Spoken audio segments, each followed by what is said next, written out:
Hey guys, so something a bit different today. About a year or two ago, I filmed a full DSMC2 teardown, and seeing as Cinelux as a company don't offer any sort of repair service work anymore, I thought maybe we could upload it here, inspire people out there that repair laptops, computers, all sort of things to offer DSMC2 servicing. People always ask me like loads of questions about how to do the servicing or what's involved in it or how hard is it.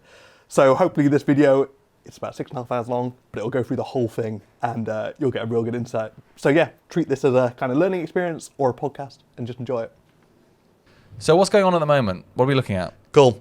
So this is a RED Helium 8K that I had in for repair probably about 2 years ago.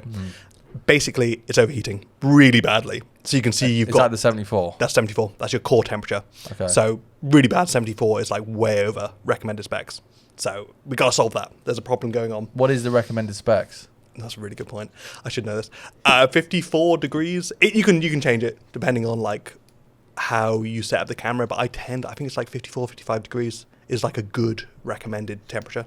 Okay, I see. Okay, that so makes it's sense. like well over. And so what's your... so this is the camera, right? Yeah.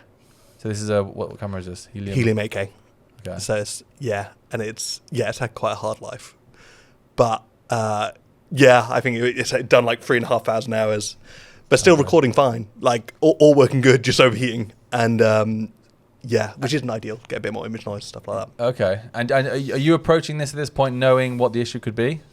Yeah, I'm pretty sure if it's overheating to this degree, there's a problem like a blockage or something like that.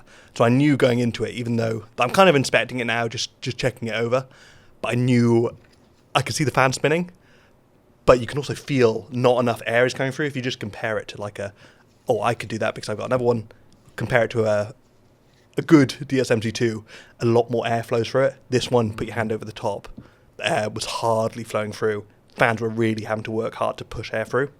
Okay. So you kind of know there's some sort of blockage or something isn't right from, in the airflow side of it. And is that quite a common issue with these cameras? It all depends on like how they've been used. So this camera was actually one of the cameras used on Winnie the Pooh, Blood and Honey. So, and it was heavily used. Actually 1 and 2. Heavily used. So depending on like where it is, like what sort of conditions you're shooting in, they're gonna the fans can build up like dust and dirt. But when you have a look here, like these panels are quite easy to take off, and you can't see anything obvious with the fans. Like there's a lot of like surface level dust and dirt, but nothing too bad. Nothing too crazy. Right. And I do think... So at this point, you're probably thinking, there must be more to it. Yeah. Like to get 74 degrees. Yeah. And these, you just pull them out. Yeah. So they're held in, like, they kind of 2 fans seated in like a silicone sort of strand. Okay. And it's a little bit tricky, but you can pull it out. They are connected via cables at the back, so that top bit is the antenna for your Wi-Fi, stuff like that. And there's 2 cables right at the back. And I think, do we see any? So you can't see too much here. Like I think I can see with my eyes probably a bit more inside it. But yeah, you can see this is way more like dust and dirt than you would want. But Right. even though there's nothing obvious, you can tell like if it's this sort of dirty in these parts, right at the core of it, it's going to be significantly worse. Okay. And it's normal that because I see you like wipe down surfaces like a lot. Yeah. You're always wiping surfaces down. Yeah. Is it? So you haven't done that yet in this video? No. So I wiped down the initial surface. Okay. I think we'll get onto it, but usually before a patch, that was me kind of inspecting it. Because the camera's been heavily used, I will clean the whole camera because that dirt is just going to keep spreading, and then you do not want, even though we know already, probably quite a bit of dirt on the internal components, you want to keep your work surface as dirt-free as possible. You don't want any connectors, anything like that is just going to cause issues when you reassemble it. Yeah. And I guess this video as well, this was filmed like over a year ago, right? Yeah. At So least. and it's like 6 hours. So we don't really like we don't. No, I can't there might remember be some it. missed stages possibly. But, yeah, it's well, not gonna be the perfect video, is it? In terms of like, yeah, no, exactly. Yeah, so literally looking at our timeline, we got like 6.5 hours of footage here. But what we thought is that it's like a useful resource, like going through it. So I just filmed one of my repairs, didn't really expect to do much with it, but this is that film. But it's quite cool because you will see like all the stages of like going through it and cleaning it and sorting out the thermal kind of paste, stuff like that. And it's probably worth mentioning because I imagine most people would want to be able to flick through this video. Yeah. Maybe we should say that the listening to it isn't like essential to understand what's going on. You can, we're trying to talk. We'll talk through each stage. So if you're interested in that stage, Dave will say what's going on. Yeah, exactly. Like you can choose to turn this audio off, and then if there's certain parts, I'll try and like narrate certain things that are going on. But it should be like visually, you should be able to kind of follow it. Yeah. So what are you doing at the moment? Why are you doing? I'm just kind of I'm really trying to see like so I'll check in the LPF there. So the LPF actually looks surprisingly clean. So the inside and the sensor area looks like it is fairly clean. You know, the mount surface isn't, but I was kind of checking it over, and it's because it's a new camera to me as well. I think I'm also making sure there's no like scratches on the LPF, anything like that. That I'll make notes of this. So this is more for the repair side of it, to make sure if there was some scratches on there, I note that before I do the repair. But yeah, it really is just kind of checking it over. I mean, that makes sense. That's just a bit like doing a car service. You don't just do the one thing. You're kind of looking for other things. Exactly. Yeah. Just kind of checking everything over as much as you can. Sorry, look at that. That's Cinelux. Look at that. I recognise that name. Oh my god, that's us. That's what we do. So those are our body plates. Well, Body plates. Yeah, body plates, caps. Sorry. Yeah. But that's one of them, and it's so I put it on. It's quite good. I like, because I'm cleaning it, and that's a recce one. But yeah, so what I'm doing here is cleaning. This is a powder coated surface, and because the powder coat is really good. It's really like resilient, but it does like kind of trap oil and like the kind of dirt and debris. So I'm cleaning it with cotton swabs and isopropyl alcohol. So I will do this for all surfaces because, again, it's just that idea of handling something dirty but trying to do like quite a repair that requires things to be clean, especially all the internal connectors. Like at the moment, they're all closed and they've been closed since the camera is new. So they're all like, when I say closed, like all the little clips for the electronics are all closed. When I open them up, we're kind of exposing them potentially to dirt and things like that. So it's important that the externals, and as we go through and tear down the camera, every surface is getting cleaned.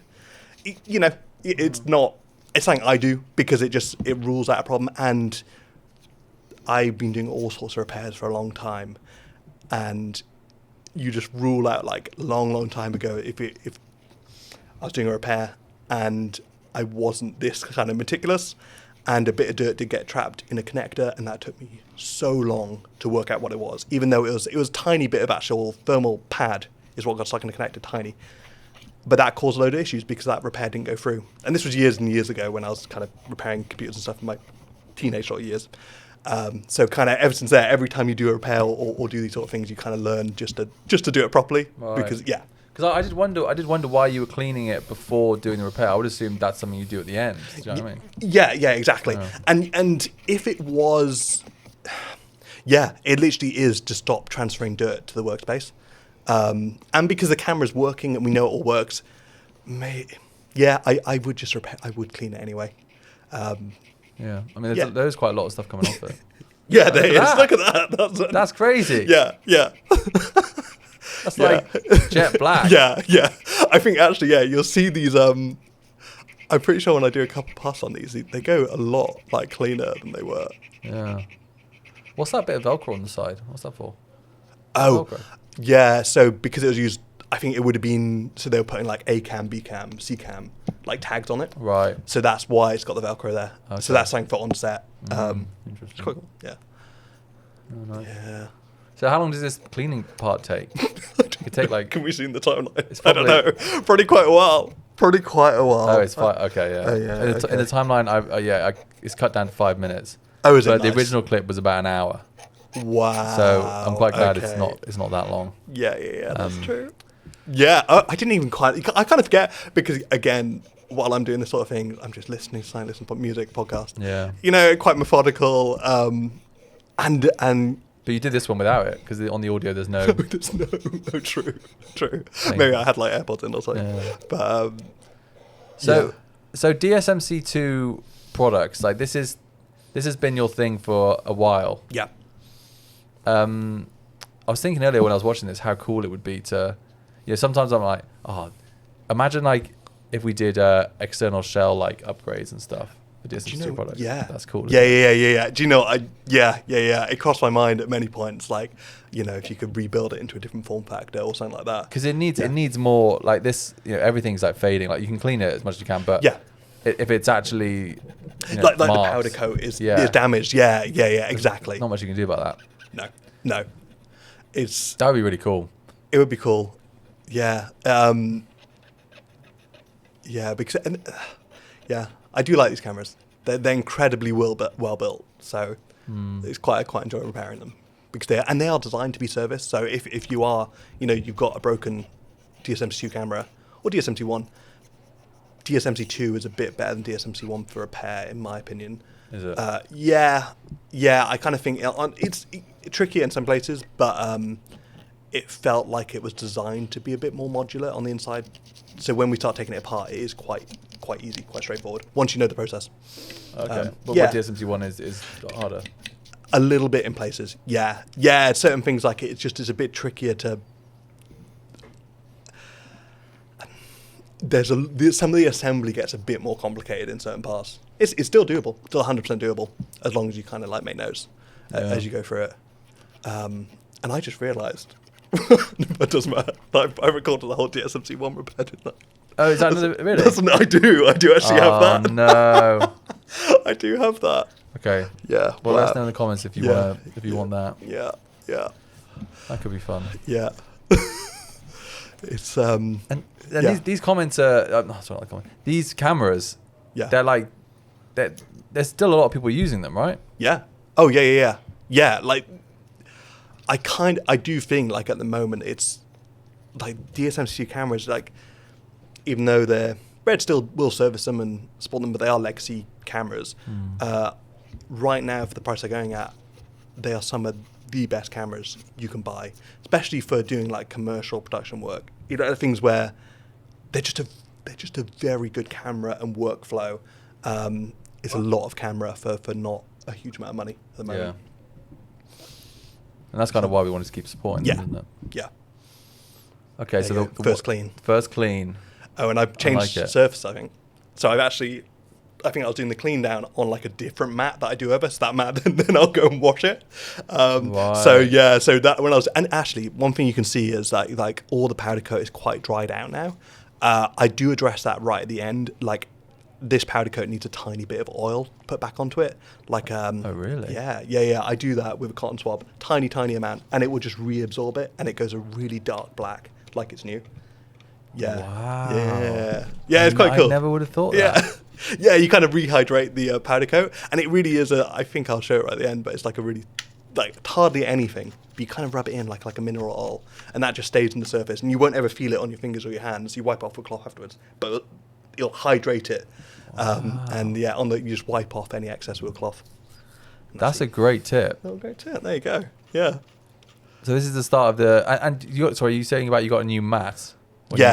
So this is you can get them on Amazon or anywhere. It's an ESD mat. So I'm also using ESD safe gloves, and I've changed gloves. So since the clean down, I would have also changed gloves. Right. Because they're dirty. Pair. Yeah. And what does the ESD mat do again? What's that? So it stops any like static or like electronic discharge from your hands from affecting any of the internal components, because you can, like any static, if you're not wearing gloves, like you can build up static really easily and you won't even realize it. And that's a scalpel. That's just a brand new scalpel for certain things.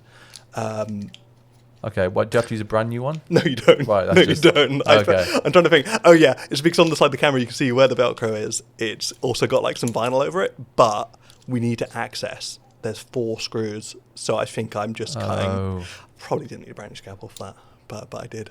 Okay. A bit over the top. Well, it looks pretty professional. That's pretty professional.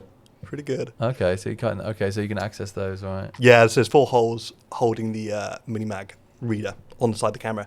And so I've taken out, I believe we watched that, like me taking out the screws in the side of this side panel. And then there'll be 4 screws now, all held captive, but that will take the whole reader off. Did you have to say to the client about your making a hole in their vinyl? I think I did. I think I just said I'm going to remove it.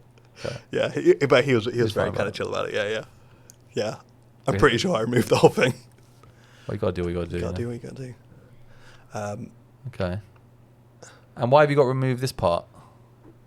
Oh, but you can't take the plate off. This holds the plate that's behind it in place. It like holds the central bit to keep it all like under tension, stop it from flexing. So this has to come off to get the side plate off. So do you think you're one of the most knowledgeable DSMC2 people in the world? Or is that a bit? Maybe. Well, no, not. Probably not. Definitely not. Like all the engineers and stuff that worked at RED, but maybe in terms of like self-discovery for knowledge and things like that. Like there's so much stuff that kind of we learn all the time. Like even doing the OLPF for Reduxer, we found out some really interesting information, and like all this like extra knowledge that keeps coming up. Oh yes. Yeah. But we can't talk about that just yet. Just maybe. yet. I don't know. Well, now. Yeah. I don't know. It's hard to know. But there are some interesting things, and you see like because I repaired so many of these cameras. One thing, like the first thing I noticed is like how many revisions they do to parts. So RED constantly do revisions, which I think is really cool. So throughout the life cycle of the product, you'll go from maybe Rev 1, in some cases up to like Rev 8. So there could be 8 revisions of like one board because they're like they'll be signing minor changes or different component changes, but some of them you can tell are purely for like thermal and for getting the best performance out of it. Interesting. So because that's an interesting like product life cycle thing I think about with our products is, you know, at what point do you release a product? So they're constantly doing little iterations and upgrades. Yeah, and you see it with the mags as well. Like there were quite a few versions of the mini mags, and you can see in the final versions they're really pushing to make them run cooler, because some of the bigger problems with the first generation of mini mags is that they run quite hot. So they do revisions of those again, and revisions of the cases and things like that, like for different chamfer angles and just making sure that it all works as well as it can. That was definitely something you kind of learn doing these. And we could talk about the mini mag cases. Or we could talk about the mini mags for a while. Probably. We already can. That was a long. I'm kind of keeping a close eye on the video just to make sure we're not missing any important steps. Yeah, true. Maybe we'll come back to that. Yeah. Is there, what's going on at the moment then with the video? Yeah. So I'm checking. Let's have a look. Oh yeah. So I'm still removing some of the side screws. I think. There you go. So the mini mag came off. The reader came off. Well, say reader, the enclosure came off first, and now there's little tiny torque screws around the edge. Okay. And one thing we haven't said, maybe we'll put that at the beginning, but you just need a technical screwdriver set. But they, again, sort of thing you can pick up for like $10, $15. Right. But yeah, there's lots of like torque screws, mainly Torx, which is like the star style screw. I'm pretty sure that's like almost all the screws on the camera internally. Okay. But yeah, so I'm just kind of checking. I think this plate will lift off. Yeah. So that's it. So now we're down to the next layer. So you can kind of, this is the first time you actually see connectors, and things like that. And how do you, how do you organize all this stuff as you're taking it off? Do you just put it down carefully? I don't show that, but I actually lay it out sequentially above me. I don't think I show a shot of that. But yeah, as you're doing it, I also use tiny little, you can use trays or pots, but I've got these little pots that I use, and I will section it out, and I may make tiny notes. At this point, I've done it so many times that just having it in the sequence is fine.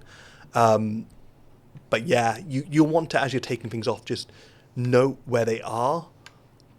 Or for instance, say this whole black panel that's going to come off, and one thing you could do is store the screws in its location in the panel, just off to one side. Yes. Yeah. So you kind of know where stuff goes.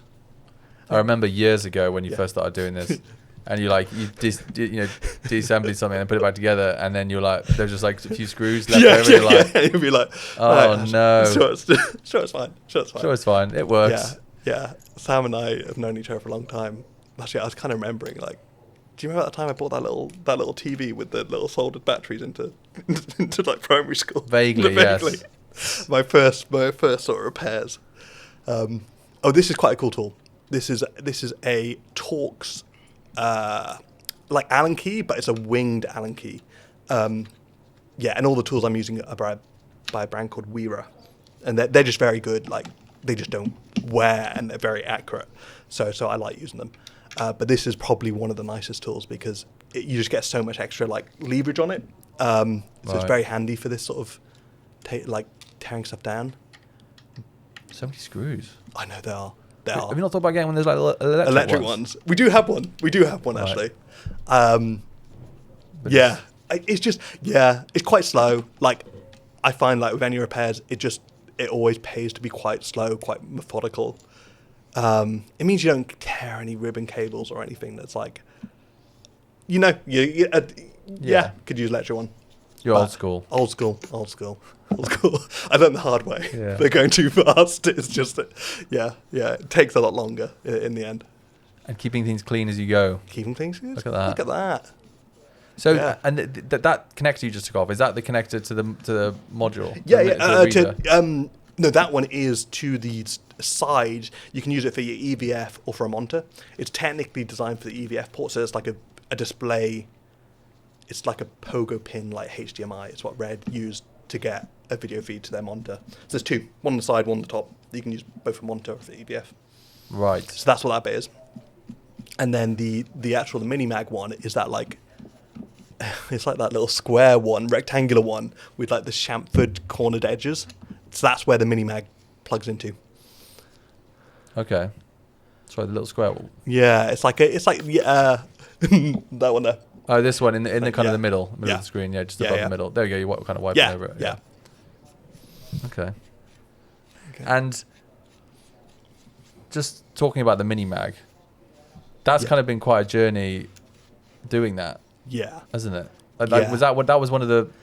I know you had like a rough design for the focal reducer first, but then you kind of moved on to mini mag. Yeah, pivoted that because there are a few different reasons, but it was that was a long time in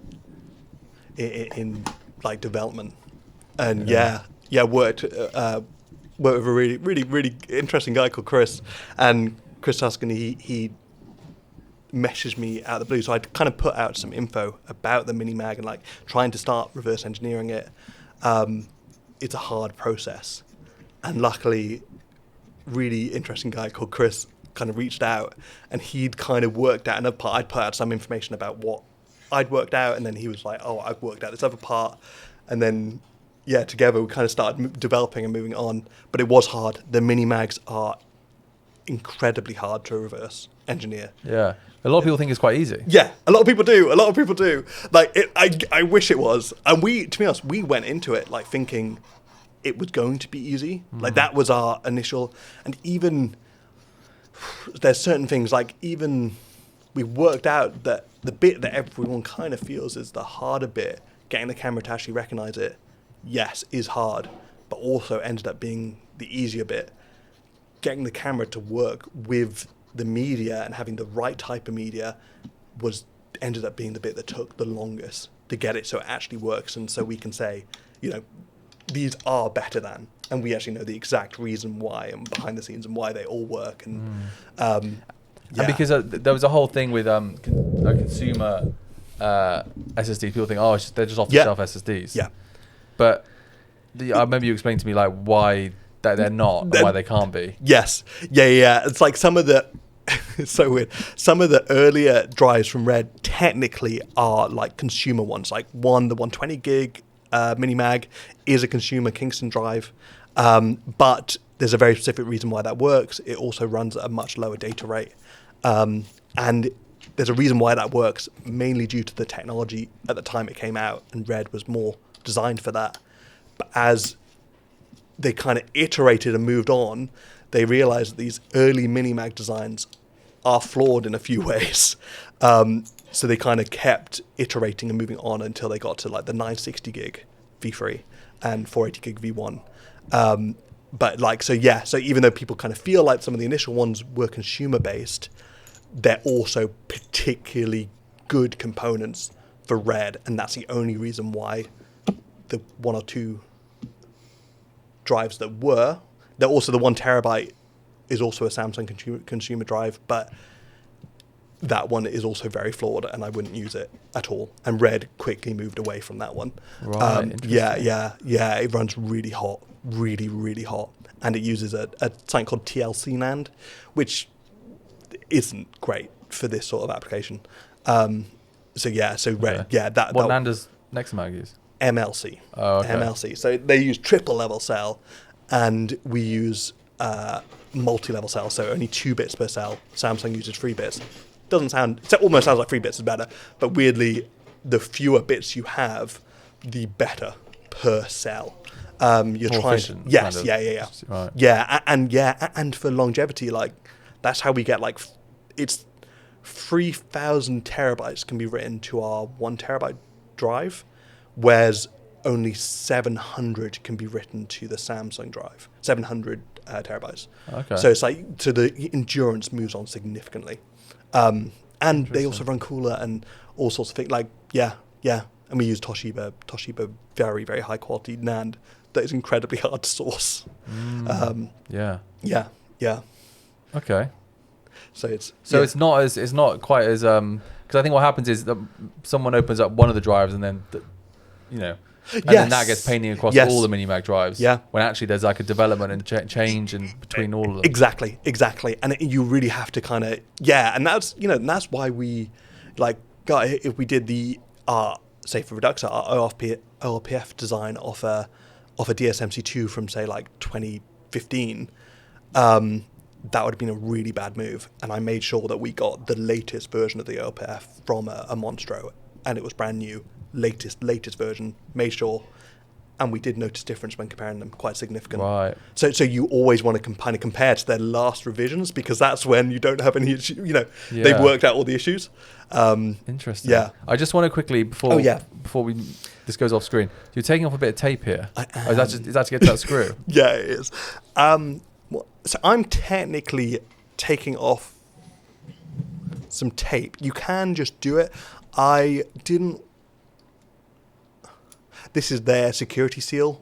So I just took it off very slowly so the security seal wasn't broken. Okay. Don't know if I should do that. Right. Okay. Well, just because I thought if you ever send it to RED, I don't want them to be like, oh, the security seal's broken, you can't ever get this serviced again. But to be honest, actually, by the looks of it, I think the security seal is broken, so maybe I wasn't doing that. Yeah. Okay. But I mean, probably gets to a point where, is this going to RED? No. No. No. So you have to lift that up just to get to the screw. Yeah. Oh no, actually, I think what I was doing is I was showing the camera the screw underneath, so people didn't know. Sorry, I was doing it so people could actually see the screw. Oh, I see. Not for that other reason. Oh, okay. I was trying to work out. I was like, oh, maybe I'm trying to do something a bit more than I was, but that's why I put it back down. I mean, look how random these screws look. It looks like bullet holes almost. It's like random. Yeah. There's no pattern to it. Yeah. Why is there no pattern to it? It's because it also has to work with the circuit boards that blow up. Right. So that's why. In certain areas, there's a circuit board directly behind it, and there'll be threads in certain spots. So that's why they're going to very specific places. I think. Which bit are we taking off here? Yeah. This whole plate should come off soon. Okay. And that'll be quite a big moment. Yeah. First time you actually in the camera. So just whilst on the Minimag, Nexamag thing, just wrap that up. It's... Oh, here we go. Okay, sorry. Look at that. That was quite cool, actually. Yeah. I do also like that they use RED circuit boards inside their cameras. I think they did that on DSMC1 as well. I was like, that's such a... Because even though you never really see them, it's only when you go inside that they've all got RED. Do you think they chose that as a move? Yeah. They do it in all their products, actually. I don't think anyone knows that. Even in the monitors, the Minimag readers, really? Everything's red. Yeah, which is not like a standard color. Like they usually, your default is green. Like lots of products do like black and things like Apple always do black ones. but default is green. So they definitely chose to go with red. That is not standard.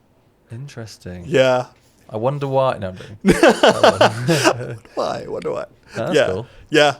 So at this point, you're thinking, what is this part? Is this? This is your. I really shouldn't. I'm so bad, my left and right. But this is your left-hand side board, or maybe your.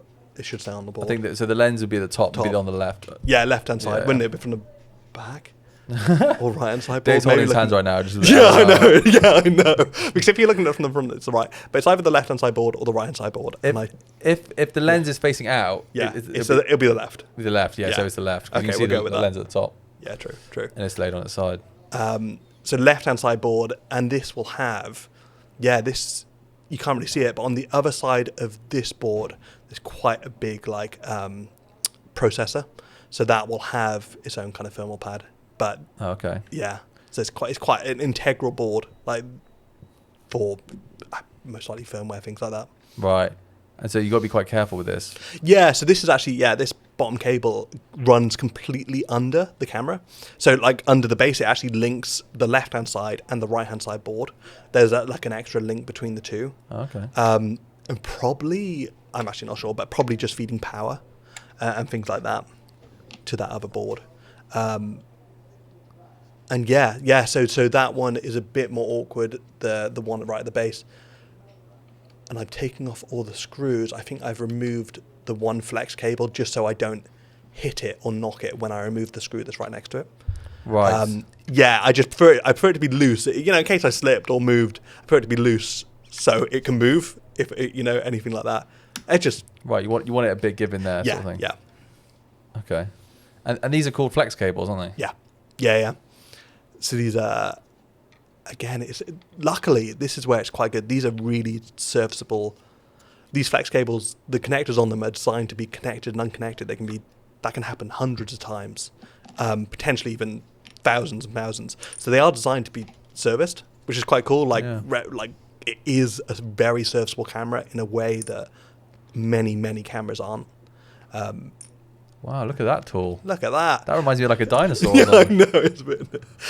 These are ceramic tweezers. So they don't, even though they're made of metal at the top, it's ceramic at the bottom, so you can't short things. So potentially, if your tweezers build up static, I've got ceramic ones, so that right at the end, they don't short components. Again, it's one of those things. It's just like limiting, like risk limiting. Like for ceramic tweezers, are like $6-7, they're not a lot. So you just, when you do this a lot, you limit the risk. That makes sense. Like you say earlier, you wouldn't want to short something and then it's like, oh, this is a real pain in the ass. Yeah. Because and also it'd be hard to kind of find after you've shorted it. So it looks like you're giving it a bit of tug there. Yeah. Are you? So you probably went, there must be another screw somewhere, or is it still just? It's actually the thermal pad, so it's like thermal paste on the back, so you have to slowly lever it up because you'll see it when I get it out. So slowly lever from all the edges of the board. Don't try and force the whole board up from one angle because that will force the board to bend. Like they can take a little bit of bend, but you want to start levering up slowly, and then you'll feel it go. You'll feel the stickiness change slowly as you start levering it up corner to corner. Right. It will start to go. It's sorry. It's like stuck. Yes. It's almost like it's not like a glue, but it acts a bit like a glue. So it isn't designed to stick it, and it's a bit hard to explain until you see it on the flip side. But we're just trying to lever up the corners. See on the flip side. See on the flip side. I know. I realised when I said that. Like a little. Yeah. See on the flip side. Okay. Well, I'm excited to see that. Yeah, I know. I am. Oh, there you go. There you go. Something's going.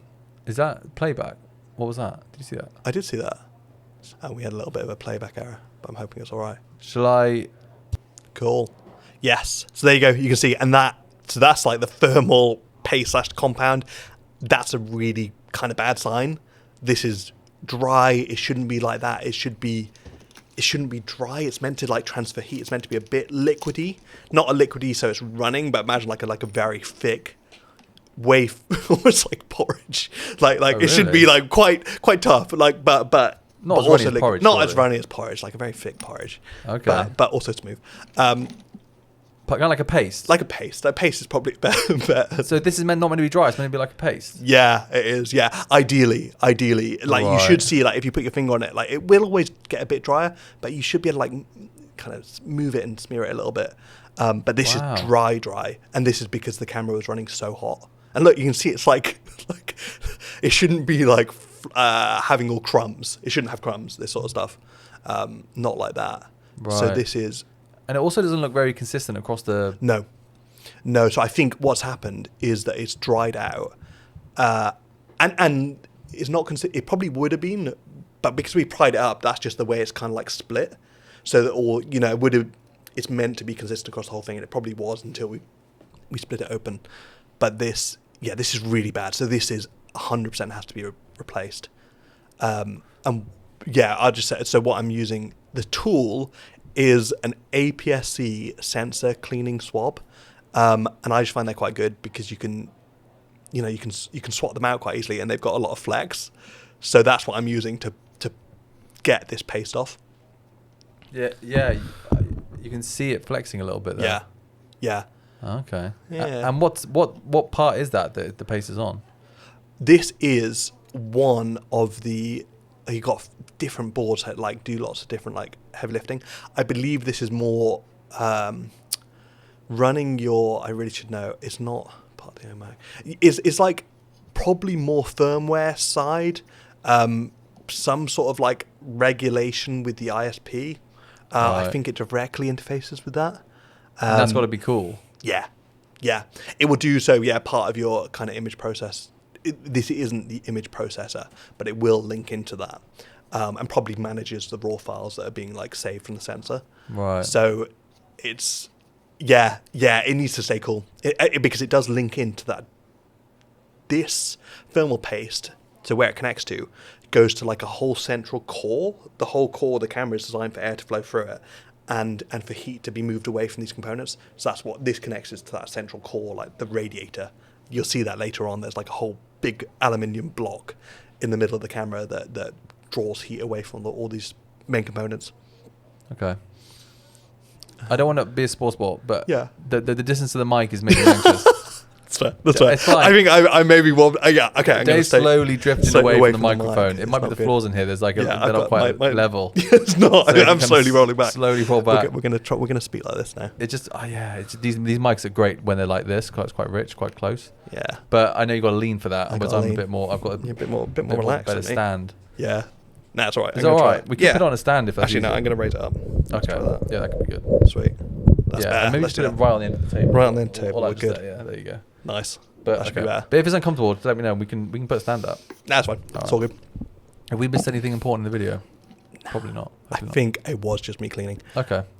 Are they okay? Here, so I've put some isopropyl alcohol. Isopropyl alcohol is great, so that I use it for so much stuff. Isopropyl alcohol is completely electronic safe, so it will dry. It's like 99.9% alcohol, like 99% alcohol. There's hardly any water in it, so it dries incredibly quickly. But the good thing when you've got paste like this is that it allows anything that's on the surface, it will soften it back up. So that means that we can actually get a full clean surface for when we put our new paste onto it. So that's what I'm doing here. So again, isopropyl alcohol, it's all these tools to do this repair actually aren't a huge amount of money. But yeah, you can pick them up for less than $10 for a bottle of like clinical isopropyl alcohol, electronic safe. Like you want it to be very pure. Right. But you wouldn't want to like pour it on. You wouldn't want to, but you could. Good. Okay. You actually could. And it would be fine. Interesting. Yeah. You can. It's really like you wouldn't want to pour it like certain electronics, like an LCD screen. If you put it on that, it could seep through and then it gets stuck between layers. But electronics like this, it's great. Like you could cover that whole board and then it would evaporate after like a minute if it was really covered, and that'd be fun. Wow. It's amazing. Yeah. And so you're doing that top surface, but then how are you going to get in that little? I know the side bits. I'm wondering, what do I do here? Right. Because you got to run a risk. I'm pretty sure I'm going to try and clear out some of it, but I'm not going to risk like damaging some of the smaller components. Yeah. So anything I can visually see that's like I can remove that quite easily, I'll do that. But and that can happen with these connector parts, can't it? Like it can look fine, but actually if you've just like clipped it, and it's come loose, like that, you could put the whole camera back together, and then it'd be like, what? Why is this doing this? Yeah, exactly. Yeah, that's why it's like, just double check and triple check things, because it's like, I think actually one of the best skills for this sort of thing is just being patient with it. Right. Because because it can be so frustrating, like doing these repairs, but if you kind of learn just to like get a bit zen with it and just be very kind of methodical and slow about your approach, they're quite straightforward. Right. Like the repairs. So you don't want someone like me messaging you going, right. Yeah. Okay, Dave, what's going on with this? Yeah. No. Yeah, you had to be. The website's crashed. Yeah, that sort of stuff. Yeah, and to be honest, it's kind of funny you say that. Like a big part of why, and for lots of different reasons, but I don't do the repairs now. I don't offer them. It's just because like having the free time to do it and having this clear ahead is quite hard. It's quite hard to come by at the moment. So But sort of thing, just on the weekend, you've got a bit of free time, you can definitely do it. There you go, clean the surfaces again. Nice. Look at that. It is quite satisfying. It is, isn't it? I find it amazing how quickly it dries up. Yeah, so this is isopropyl alcohol, and you can see straight away that that is dry. It's good, and it picks up so much dirt. That is quite cool. As well. Yeah, it wasn't clean enough. Wasn't clean enough. I was like, look at that, it's not clean enough. So. And you're prepping this for the next stage. And I will also change my gloves again. So okay. Yeah, I do. So, but also these, I tend to put them in a little box so I can use them for other stuff that's not repair. But right, okay. Yeah. Reusing the gloves. Oh, you're showing that, okay? Yeah. You see like all the. Yeah, there you go. So basically, probably what I'm showing is those little specks of dust and paste. You don't want to transfer that into a connector when you're tearing stuff down. So it's just like, for the sake of some gloves that can be reused again, for other products. Yeah, it can be a small cost. Yes. But on the long run, you're just saving a potential cost. like nightmare. So this is an interesting shot. What am I doing? It's all empty. What am I doing here? Okay, here we go. Cool. Okay, so this is going to be another piece that's going to need cleaning. Yeah, it is. And I think I've changed gloves again because good point. Have I changed gloves? Because even though I probably will be cleaning that part, I'll see if I clean it again. But I just changed gloves. Probably because my hands are over components. So I'm changing gloves because any bits could fall down. Yeah. Wow. I mean, look. It blows my mind how complicated all that looks like. Like, I don't know. Like, it's a big. I can see why this is like a 6-7 hour video or something. Yeah. This is. Yeah. And this has been cut down a bit. So yeah, it has a bit. It's madness. And also a thing for like tension span. Like I didn't do this repair over one whole day, right? Because I find that my attention span, not attention, but like you start to lose focus. As soon as I start to feel like I'm losing focus, I'll make sure all the components that I laid out are covered, so they're not getting dust and stuff like that on them. And I cover like the main thing of this in like a box so it's a bit sealed, and then just return to it another day. Okay. So that's because it is. Its mind can drift. Yes. Right. Exactly. And so, I'm just kind of aware. I'm trying to think of what questions people will have when they're watching it. Yeah. Are you? It kind of feels like you're not at the core of the camera yet. No. And so this is just you're taking. What are you removing here? So we are getting close to the core.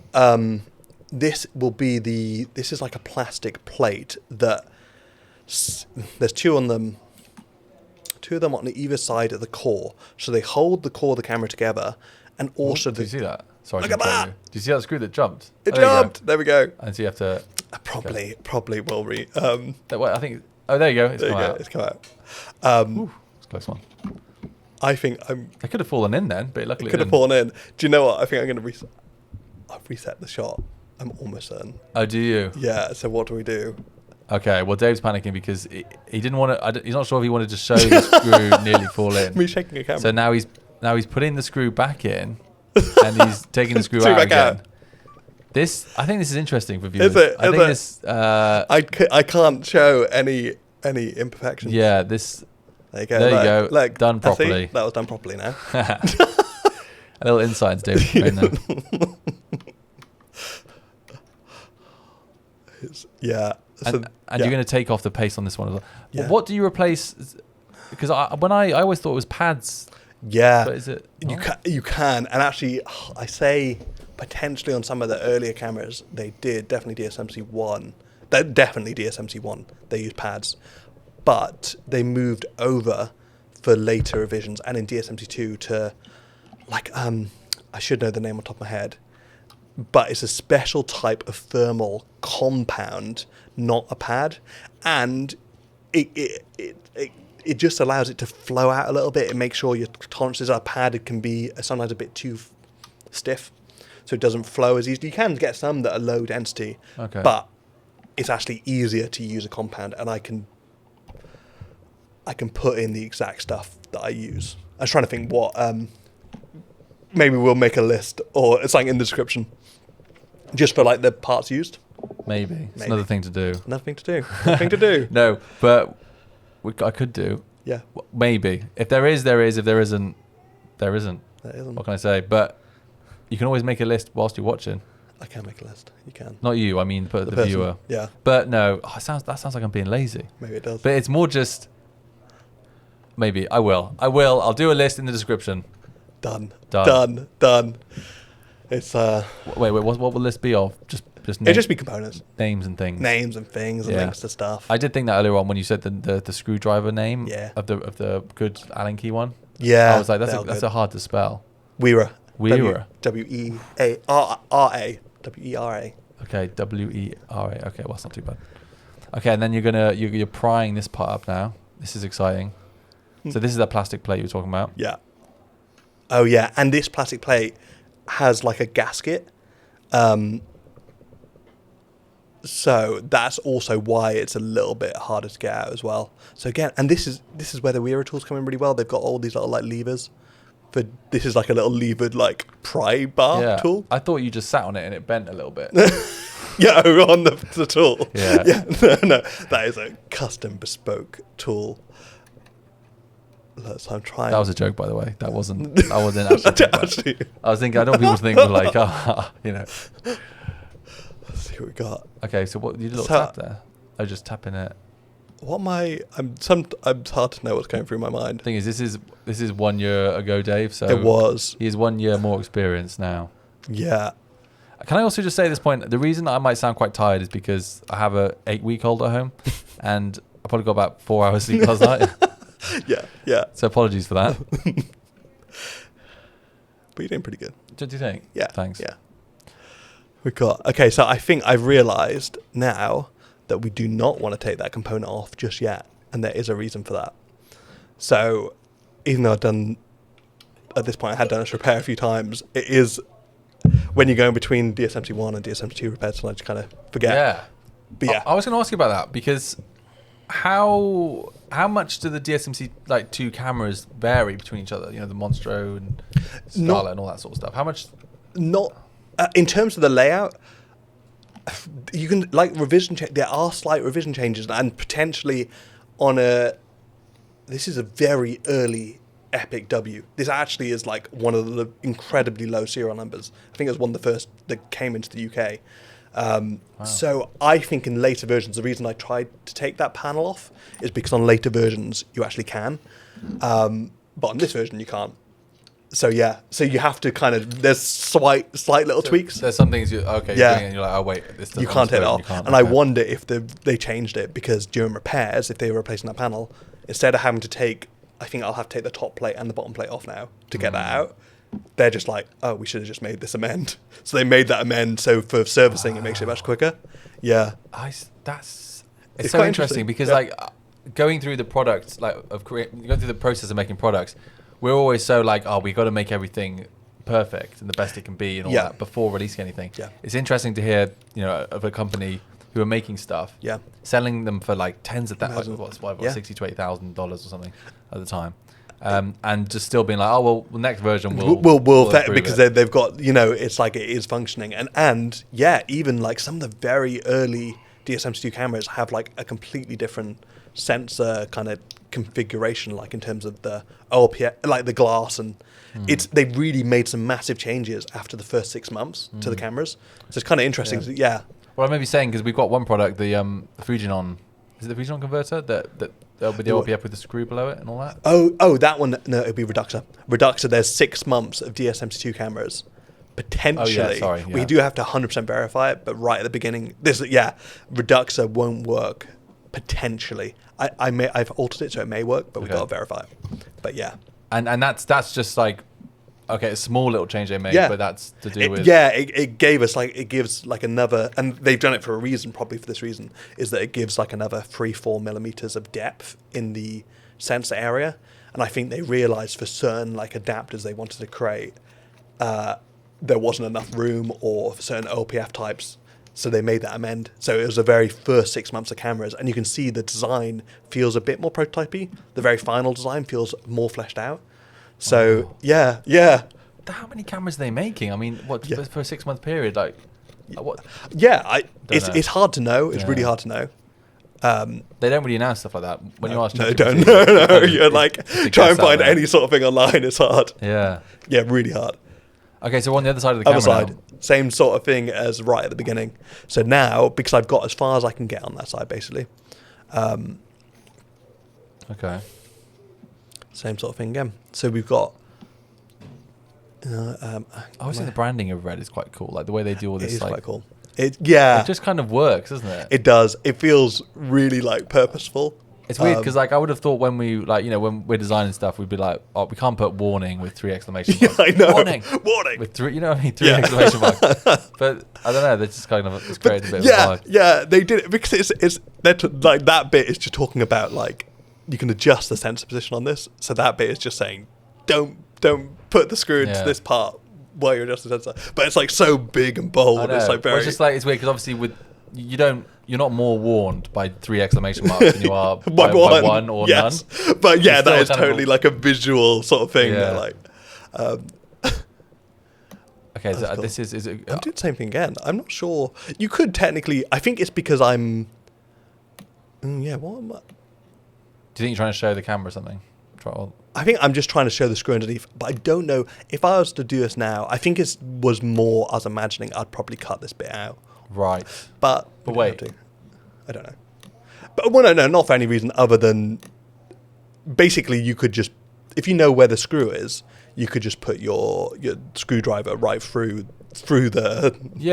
You didn't want damage to tape or the sticker. Yeah, I think I wanted to show the sticker underneath, and probably I'm using this tool because I'm wearing gloves and it's hard to pick up. But now we should see. That's okay. I think it's fine all right. To show that. Yeah. Interesting. That's why I say to fill a little silence. Interesting. I mean, this is all interesting. Yeah. I think when this goes on YouTube, people will be like, "This is cool." Yeah. Hopefully. There's nothing like this on YouTube, right? Is there a full teardown? No, like not like this. Not where it's actually you can actually see it live. Right. But Linus Teptics, they tore down their AK, their helium.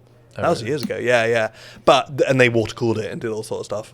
But you don't. So you can see a little bit from that. But this one actually goes through the whole process. Right. Yeah. Okay. And that's why I think we're doing the talking over it, just to try and make it a little bit more watchable. Yes, hopefully. We were talking about doing an ASMR version because the sound is quite interesting, especially the cleaning part. The cleaning part is quite it's very ASMR. Yeah. Like coded, yeah. So I've got a bit of a runny nose. So I'm just going half the camera. Dave was like, right. I know. I was like, oh no. Okay. So a lot of this is removing screw removal at the moment. Yeah. And some of them are, like same with any sort of repair, some of them are different lengths. I think a lot of them aren't. They try and use the same lengths, but that's why you kind of just keep a rough eye on it when you're removing stuff and like kind of putting them in the right position. Yeah. Because you don't want to have one that's too long, even though it'll thread into like a different position. Like it could be too long and go into like actually into the PCB on the backside. So is that what you were saying earlier about trying to keep them organized, make sure? Yeah. Just so you know where stuff is going. It's funny because I obviously don't do stuff like this, but whenever I am doing something similar, even if there's like 3 screws and I think, right, there's no way I'll get these mixed up, I always get them mixed up. Yeah. So I can't even imagine doing something like this. Like, it is. Yeah. It's easy like to get lost, especially if you do take a break in the middle of it. So that's why it always pays like notes on your phone or anything, or just written. To be honest, I just have a bit of paper by me. So any little notes or anything I notice that is a bit odd, I just make a quick note. Wow, that's so organised though. It is. Okay, what we got? So, so this, I'm taking off this on the right hand side, this bit here, there's like a bar that comes off, and to be honest, I'm not completely sure why that is separate, but yeah, this bar will come off separate before the main kind of piece comes out, and that's kind of holding the bit of is that plastic or steel? What is that? It's all like a steel or aluminium. Okay, it's like steel.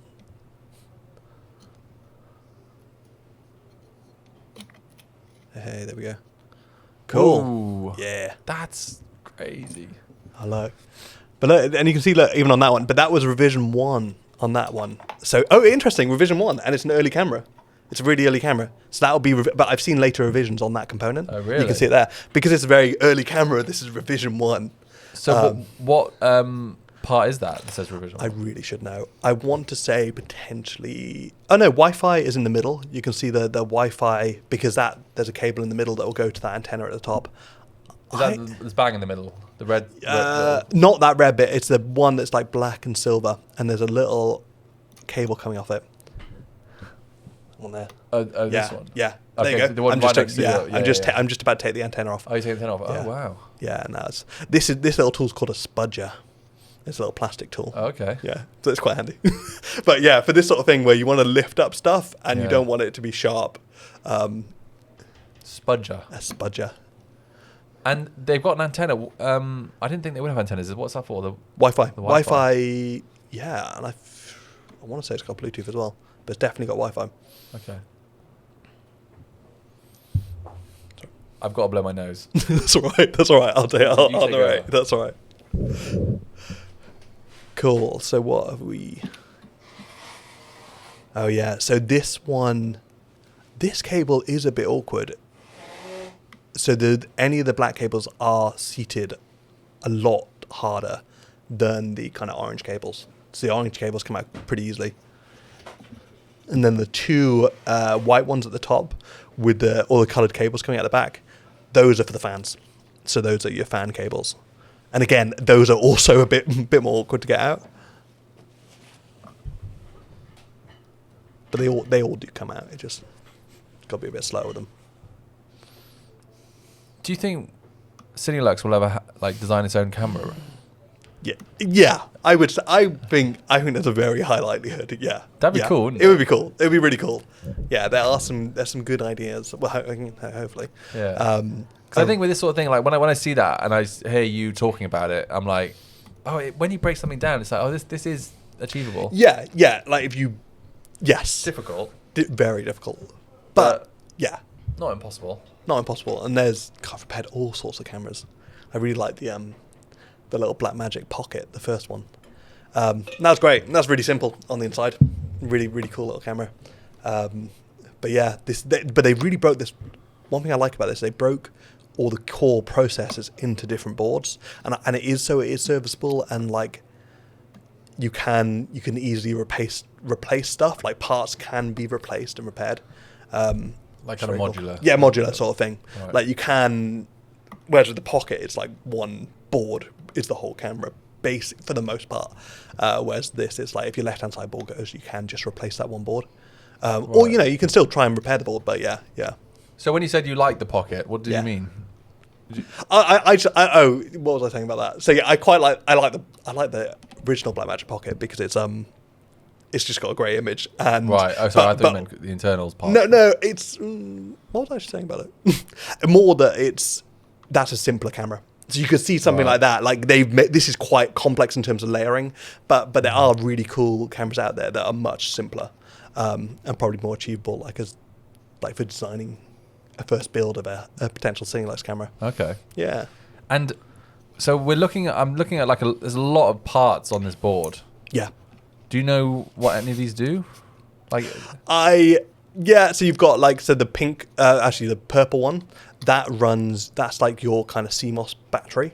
Is that the round thing? Yeah. So potentially if your camera does not hold the date and time, that has completely gone. So you'd need to, that's a part. On DSMC1, it used to be like much easier to replace. This one is soldered onto the board, so it's a little bit harder to replace. But yeah, so if you've got issues like that, yeah, it's just not holding time no matter what. When you disconnect like your V-lock and any sort of external power, it will be that. So that's one of the key components. You've also got, so interestingly, you've got the component on the side there, which is the same connector that connects the Minimag module to the side of the other side of the camera. There's a connector there, and that's for your like side handle, for your side kick, anything that mounts to the side of the camera is controlled by that port. But in terms of, this is more like it's a lot of like just general I/O sort of stuff. This one's less. Okay. Like on the other side of the board, it's a bit more like firmware heavy. Right. But this is kind of mostly just housing like components like Wi-Fi, stuff like that. And so you've unconnected all the parts here. Yeah. And same sort of thing with the Spudger. Interesting. And so you do a lift and just to try and bring it out a little bit. Yeah, it's because I know what. So I'm having a look to make sure the black cable right at the base of this board isn't trapped on the other side when I try and lift it up, because that whole cable right at the base will be pulled through. You should see that as well. There you go. Oh yeah. I see. You saw that. Yeah. Is that part plugged in? Yeah, I've left it plugged in. I wonder if I'm thinking. Yeah, I probably am going to try and pull it out, but I'll pull it out separately. Do you think that was a mistake? Do you think you forgot to pull it out? Yeah, I think I was thinking whether I leave it on, but I was probably a bit worried it may get caught and damage that port. So I was like, we'll take it off. Risk management. Risk management. It is that. Like all of this is risk management. Look, and there's one back there. Tiny little one. Yeah. So you kind of have to be kind of on it to like see, like start prying and lifting stuff up. And not force it. Yeah. So where do you go to? I shouldn't ask this question just before you lift something up, because something will probably happen. Okay, let's have a look. And that's still plugged. That one, there's one there still plugged in. Yeah, right at the back. That one is loose, and that one the one you can see is still half in. You have to kind of leave the board up. Why haven't I taken out the red one? Why haven't I taken out the red one? Do you haven't noticed it? I haven't noticed it. What am I doing? Probably looking at the camera shot. I probably am. Checking the battery. I am. That's like the. No, you must know that. I must know that's there. There you go. Oh, there you go. Okay. There you go. I must have made sure it was loose or something. Okay. Cool. So this is that plastic. That's a plastic plate, right? Yeah. So that's the other one you're talking about. Yeah. Okay. Yeah. So this, but there's no. Whereas on the other side, that whole board is a bit more like heavy duty and needs cooling. This board doesn't. So this is literally just to make a chamber where the air passes through. But look, you can see so much dust. I kind of flipped it over. I did see when I was going through this video earlier. There was a shot later on this mad. Oh yeah, okay. So I know what you're talking about. If you want to see it's pretty wild. So what I was going to ask. So when because you're self-taught in this stuff. Yeah. I mean, I don't know if there even are DSMC2 breakdown courses. I mean, no. I guess you could have to go. You would. You could study like no, not. You could do RED technician sort of roles, but yeah, they're hard to come by. Say there's a fault. I don't know, like you're saying about the battery, and know, where do you go to figure out how to fix that? Yeah, so I think I kind of came from more computer repair. That's what I kind of started out as an interest, more in like my kind of early teens, and then it was kind of learning just from messing around and trying stuff out. with computers, and a lot of it was self-taught. I worked in a computer repair shop for like a year. But where would you go today if like there was something where would I go? Like, if a battery thing? Yeah, I would kind of research. And like you've got, like I learned most of it from say like forums and YouTube. A lot of repair videos on YouTube that was really, really, really insightful. There are some great people to watch on YouTube, and like you could use what for this sort of thing. Not directly for like RED, right? But actually, but for learning about like, because the reason that battery is the same as a BIOS battery on a computer, it serves the same role. So that's how I knew what that part was, because it needs a clock. It needs a clock to kind of sync stuff up, and so that's what that runs. And so that's where I knew that from. Knew it was like the BIOS battery, because from doing computer repairs and stuff like that. Because if your BIOS battery isn't working, that it will throw the time out and all sorts of things. But it's all kind of just self-taught through just an interest and trial and error, but over like a long, long, long time. It's like the last 20 years. Scary. Oh no, don't say that. I know, it is. Here we go. This is where that we were like flagged. I think it's called a flagged talk one, comes in really handy. Here we go.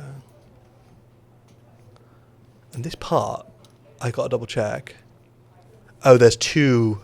Yeah, okay, so all the base screws come out, and then there are two screws either side. Don't know why I haven't flipped the camera over. That will just be holding it in place. So I've probably removed the screws from the other side. There you go. You can see them right at the base there.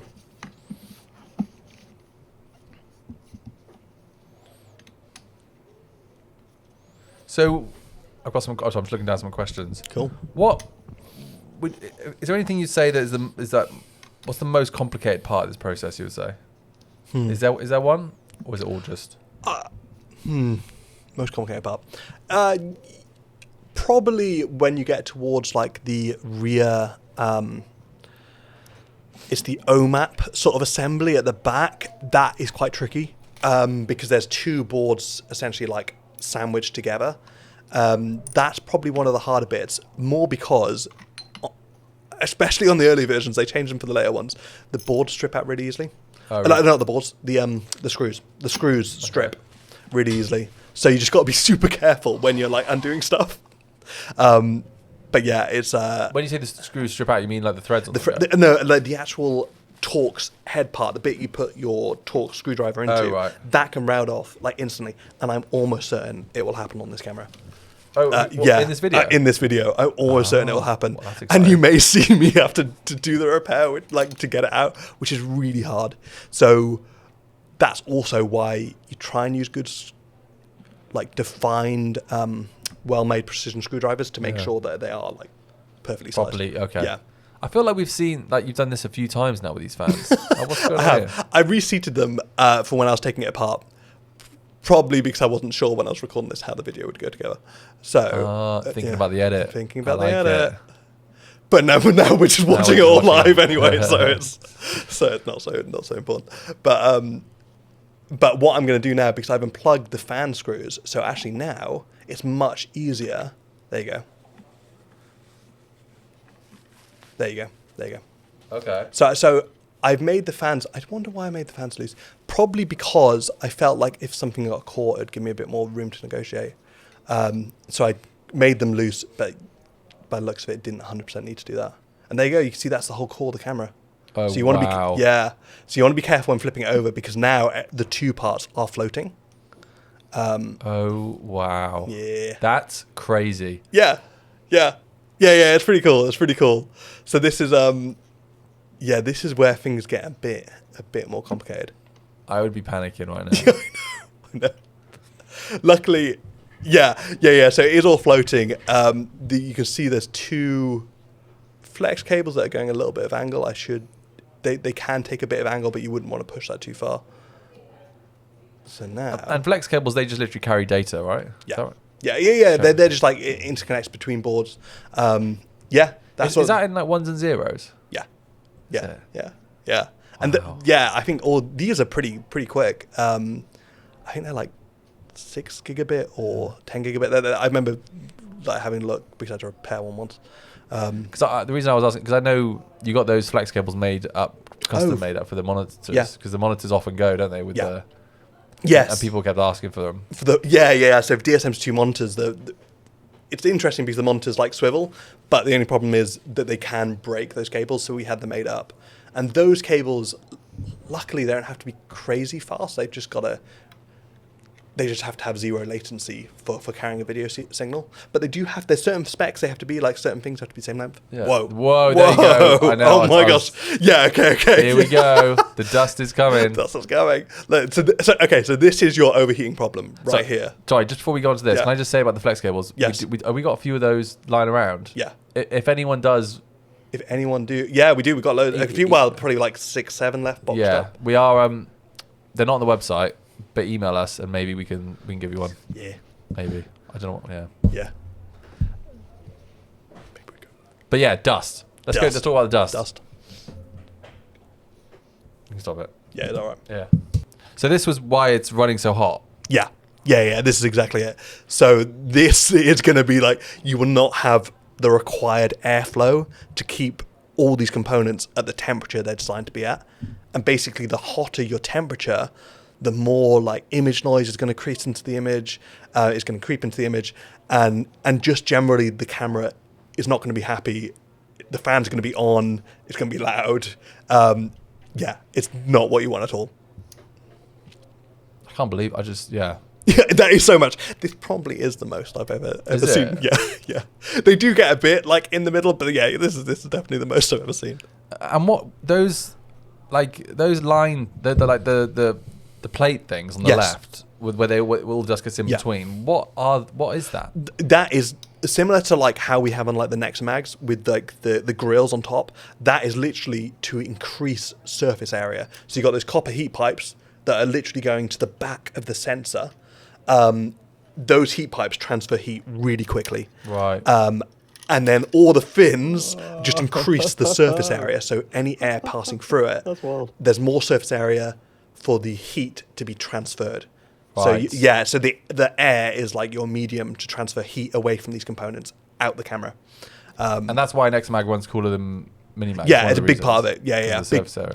Yes. And like how heat is kind of dealt with and managed. Interesting. Here we go. Oh, there's going to be more. Oh, wow. Yeah, that's wild. That's wild. That is wild. So, okay. Yeah, that is wild. That will make a huge difference. Yeah. I mean, that's literally insulation. Yeah, it is. Yeah, The floorboards. That's not what you want in your camera. Oh my gosh, yeah. So this is this the main body? Is this like not the main body? The main core? Yeah, this is the main core. This is the bit. This is your main like internal heat exchanger, if you kind of imagine it like that. But that's what it is. Right. Yeah. Oh, so those plates are in between the two. Oh, so it's like so you're transferring heat from all your kind of components that get hot. So you see there's two boards at the back. Can't really see it right now, but there's two boards at the back that are sandwiched together. Those also generate a lot of heat, and they are designed to cool through this core, and also one of them is designed to cool through the backplate. They just want surface area and kind of contact with the outside air. It's designed to cool through the backplate. It actually is. Parts of it are, yeah. Not only parts of it, but I think you'll see that there's thermal pads between the backplate and that board. So they want to use that whole metal back as well as like a heat exchanger. So quite a nice design. Interesting. Yeah, and you can see right at the top. So there's actually a little thermal probe, which is, I can kind of point it out. Yeah. Yeah. So it's that bit there. If I move my hand there, that thing. So that's the bit that probes for heat. Is it that cable that's sticking out? Yeah. Sort of thing? Right. Remember, they can't see when you point. Oh, they can't see when I point. Yeah, there we go. There we go. Maybe so I can do something at it. But yeah, it is just the cable right at the top. So also want to make sure, I'll probably clean that as well to make sure that's not kind of caked in any dirt. I mean, to me, like this seems like a really long thing to design, like for RED. Yeah. Does this take like years? Like, I think you will have a team, like a fairly substantial team working on. Maybe they would kind of, maybe starting with like how we're going to cool this, because from DSMC1 uses a similar setup, but this feels more fleshed out. Right. So they've kind of iterated. And what was their first camera? Red one before DSMC1, which is like very cool. What was shot? Like loads of stuff shot on that. The Social Network shot on that. Was it? Yeah, it was. Yeah. That was like I love one that of film. Yeah, it's good. It's really good. Like I love that. The trailer. The trailer's music great. of the trailer. The music of the trailer is great. Spot on. Yeah, it's they really iconic sort of camera. Yeah. And then they moved design. They moved design a lot from that. The Red one's quite a big camera, so they really condensed it, and then they actually grew it back up again because it just to regulate heat a bit better. That was one of the bigger problems in the first one. Is that, and they did a fan upgrade, but it never quite solved it. Whereas DSMC2 got the heat management a lot better. Right. And you see, so this is your OMAP. This is. I should remember what their board is, but this is. Is it just the OMAP right here? What is OMAP? I should remember this. It is a modular. I mean, you don't have to like. I can't remember the OMAP. What does it do? OMAP will run most. I should remember. I think it's like parts are made by Texas Instruments, but it will. This is the core brain of the camera right here. This will do a lot of the heavy lifting for firmware. Even though the right side board does as well, they kind of interact directly with each other. But this is your brain of the camera. Wow. Okay, so that's all of it. Yeah. So I kind of missed that a bit. Yeah. So that's you do. Yeah. So if you're cleaning it and seeing that, it's like it was well worth doing this process. Yeah. Like that. That's 100% going to be the problem. Yeah. And it will happen. Like it will like lesser. If it's used in the studio and indoors and stuff like that, it's probably going to be fine. But this is a camera, 3,500 hours on it, and it was used heavily all its life. I think it shot like 30 different kind of features on it. Really? Yeah. So yeah, he got his use out of the camera. Clean down again. Keeping it clean. Okay, so I'm not sure what's coming up next, but I imagine you've broken down all the parts. Yeah. So we've kind of broken down to the main part. Yeah, everything's kind of split up for the most part. There's still a bit more disassembly to do. Okay, so I'm going back to that left-hand side board. So now that's out, we can start to clean that all up. Okay. So now everything's kind of in bits. Yeah. We can clean everything up. Yeah.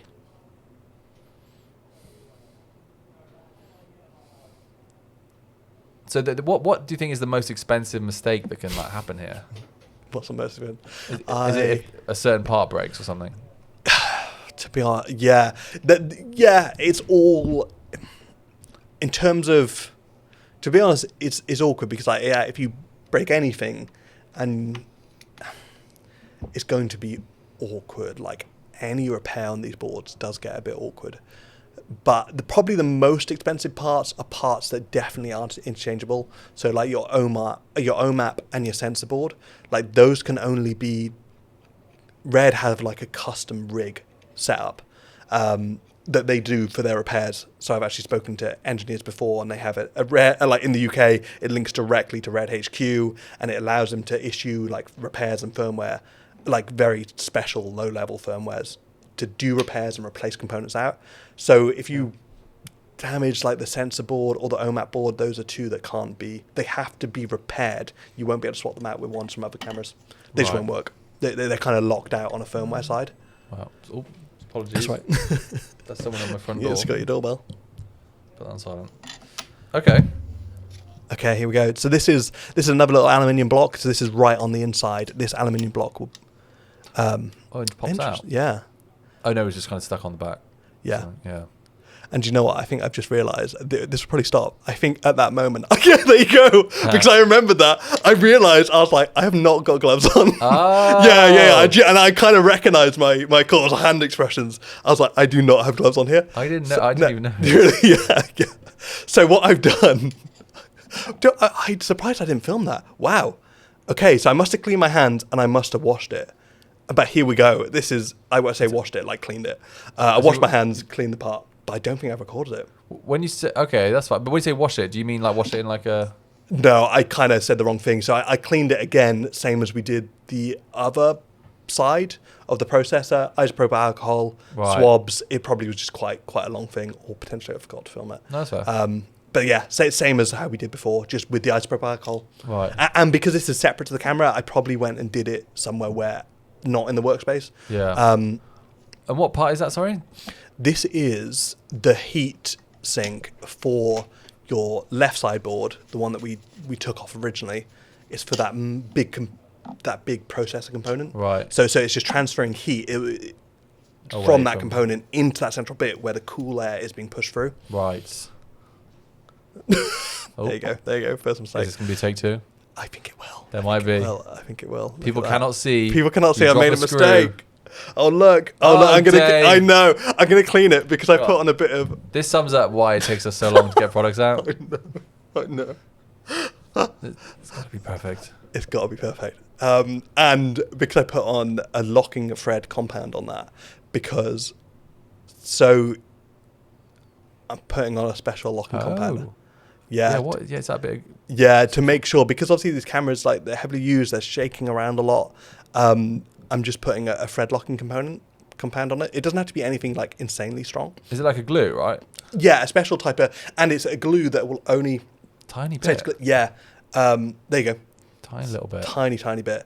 Like that's all it will need, and that will only it only sets in an absence of air. So when you screw the screw in and there's no air surrounding it, it will start to set. Kind of weird. Oh, okay. Yeah. So it stays. I see. Okay, yeah. So it's like the opposite of.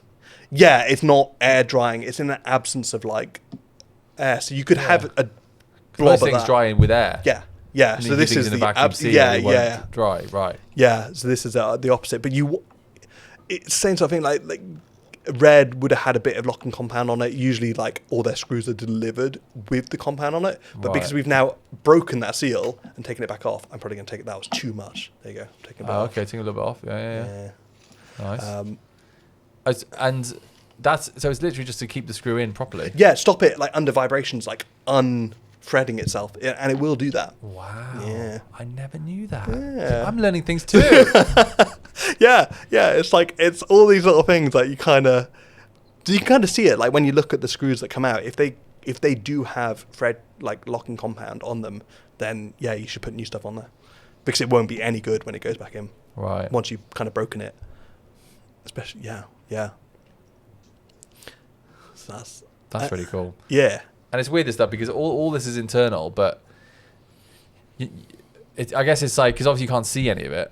But it must be nice to know that once you put your camera back together, it's like, okay, this is all really clean exactly. And efficient. And it's not going to, it will be just as reliable as when you initially had it. So it's not, if we didn't put the thread locking on, potentially under certain circumstances, they could start to unwind.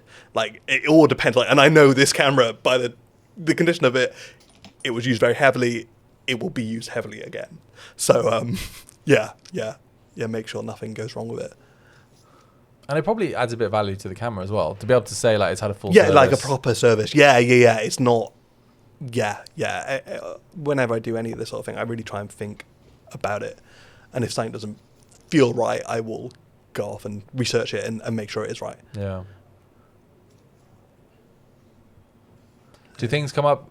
Like, do you find that when you're doing a service like this, often something new happens or something goes wrong or something, that hasn't happened before? Does that happen often? Yeah, I think I did. Yes. Yeah. Because you go through the revision changes and maybe you kind of learn something. Like I initially, when I started this repair, I got in thermal pads because that was like an assumption I made. But this camera actually didn't use. Some of the early ones did in certain sections. This one uses a couple in some very small spaces, so I do use them. But things like that, like you kind of go in with certain assumptions, but as you do it and learn, it's like, oh no, this one's using thermal paste, and right. There you go. I cleaned that part up. That's all cleaned, and that's a little sensor all cleaned. Looks great. Looks really good. Looks brand new. Yeah. Okay, now this sensor block. This doesn't look is hard. Wow. Yeah. So how do you clean that now? Yeah, I've got to take that off. So this is, you want to be kind of careful with this. This is obviously your main sensor. And I've kept that, obviously that blanking plate on the front.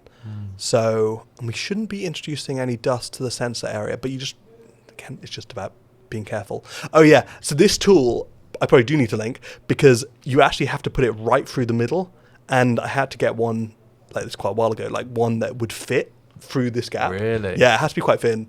So that's going in between the...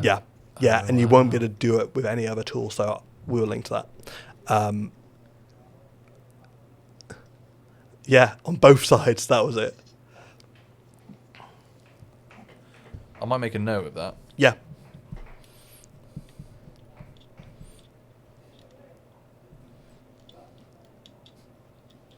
And this part was behind the sensor, right? Yeah. This is the part. This is really important because this takes all your heat away from the sensor.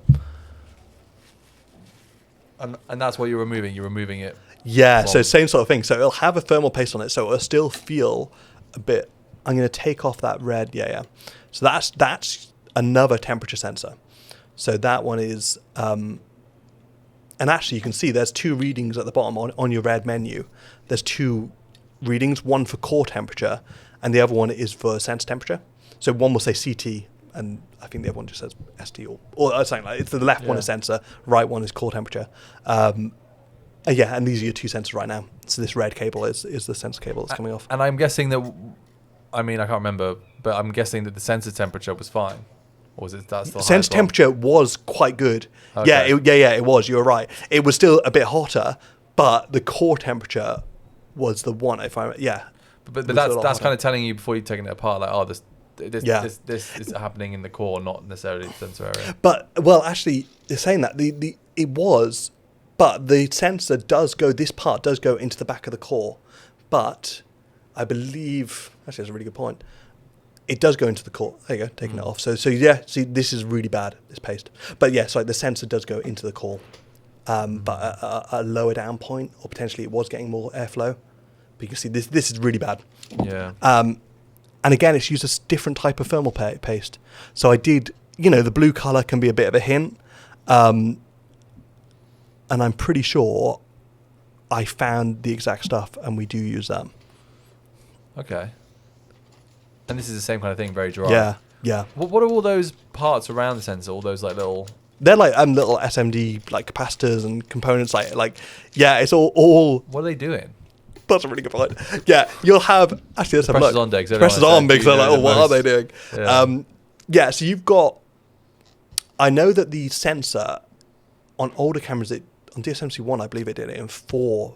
So basically, the sensor image is being processed in 2 separate. So left half is being processed and right half is being processed. Both of them get sent off and go to the ISP, and then the ISP merges them into one single frame. Wow. But all the little components, capacitors, stuff like that, potentially are just to make sure that the sensor itself is running at the correct voltages. But yeah, they'll do. I need to learn a bit more about sensor design to know exactly. But you kind of get a kind of rough idea from doing these repairs and stuff, like how stuff kind of roughly works. Yeah, I mean, I imagine there's so much to this to know what every single little bit does. Yeah, it's going to be like. Yeah. I mean, I don't even give that information out. So no. You'd have to like completely reverse engineer like the whole thing. Yes. Yeah. And that's probably like a lifetime of. Yeah, it is. And you can, like, it's so funny, like we do that with like the, for the reduxer, like the EF mount boards and stuff like that. Like you can do it. It's like if, when there's like a task, like a goal at the end of it, like, but it's hard. Like the sensor side is so, because they're so restricted anyway. I've never particularly looked at it. Should we, now you mentioned reduxer, we'll just talk about that a little bit, what that is. Yeah. So the reduxer R2 is a focal reducer for DSMC2. Yep. That was the first thing that kind of got you into design, wasn't it? Right at the start. Yeah, right at the start. But it's taken... because I wasn't ready, like, at that point, like, when it came to designing, I wasn't ready, but it was, like, the first thing I actually set out and wanted to do.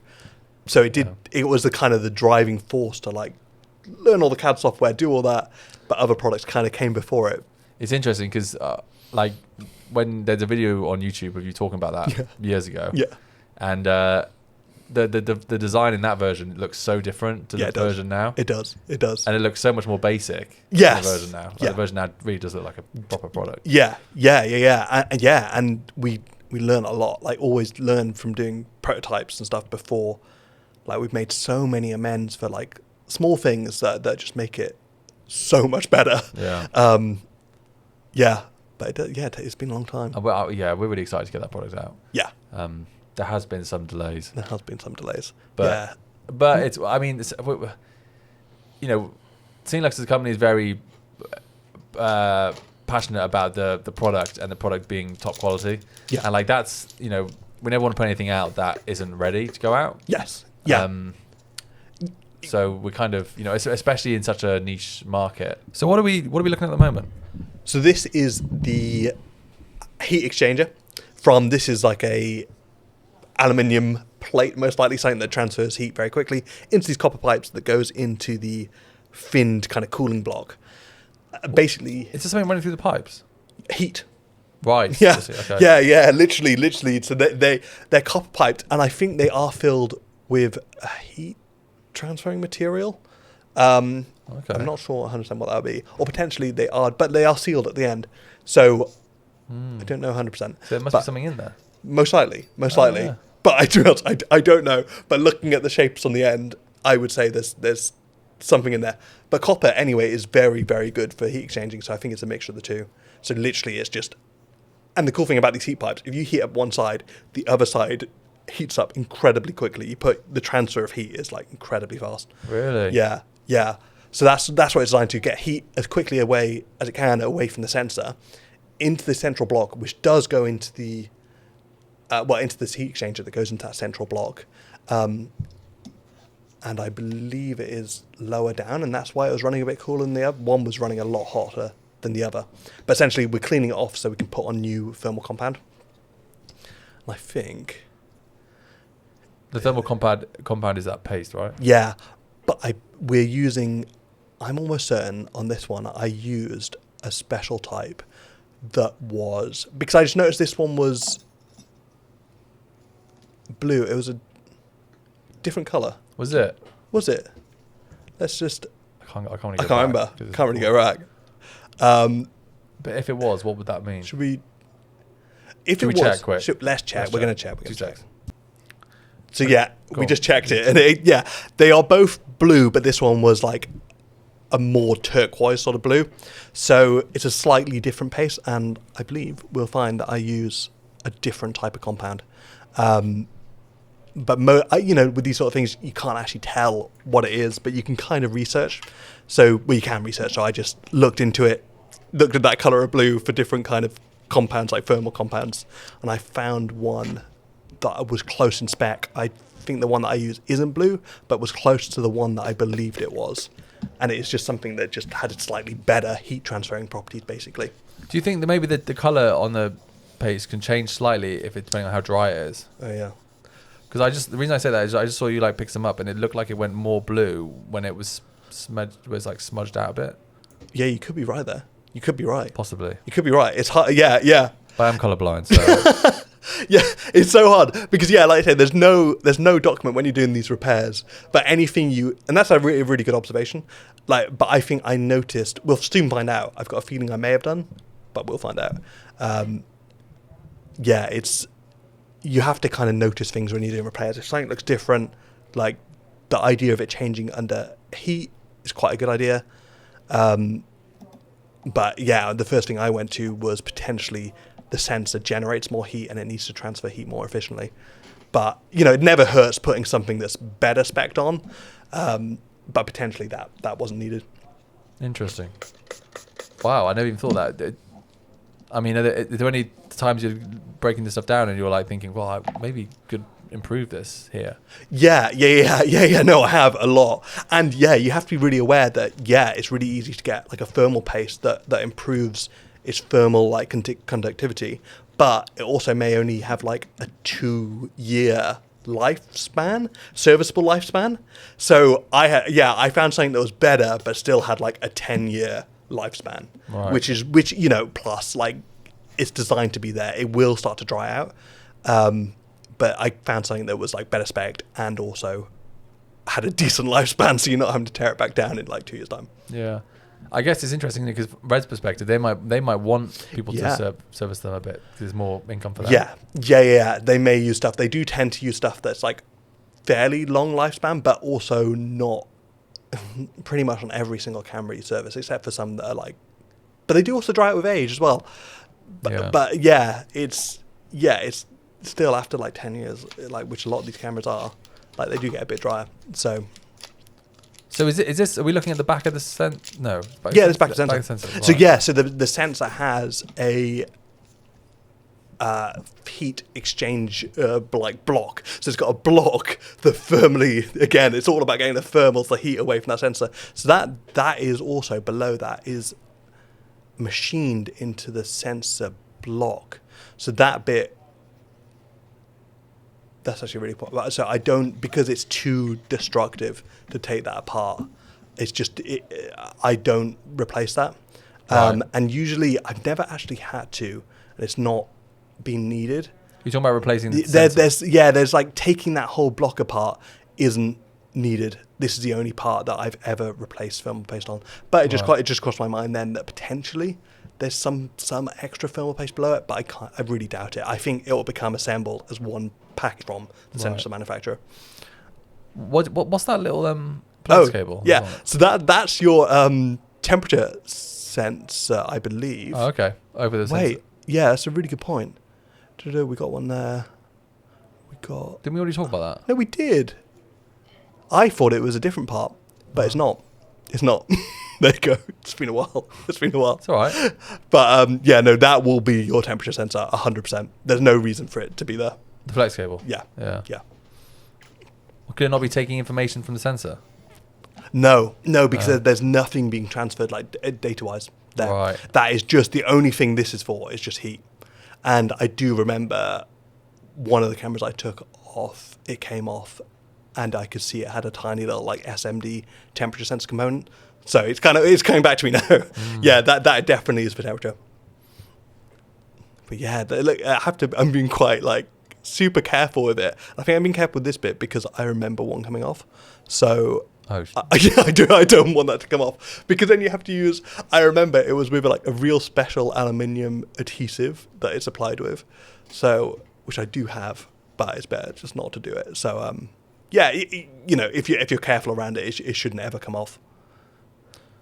And I guess when you're, jumping ahead a little bit, but when you're assembling all this, is it literally like just press the button and hope it turns on?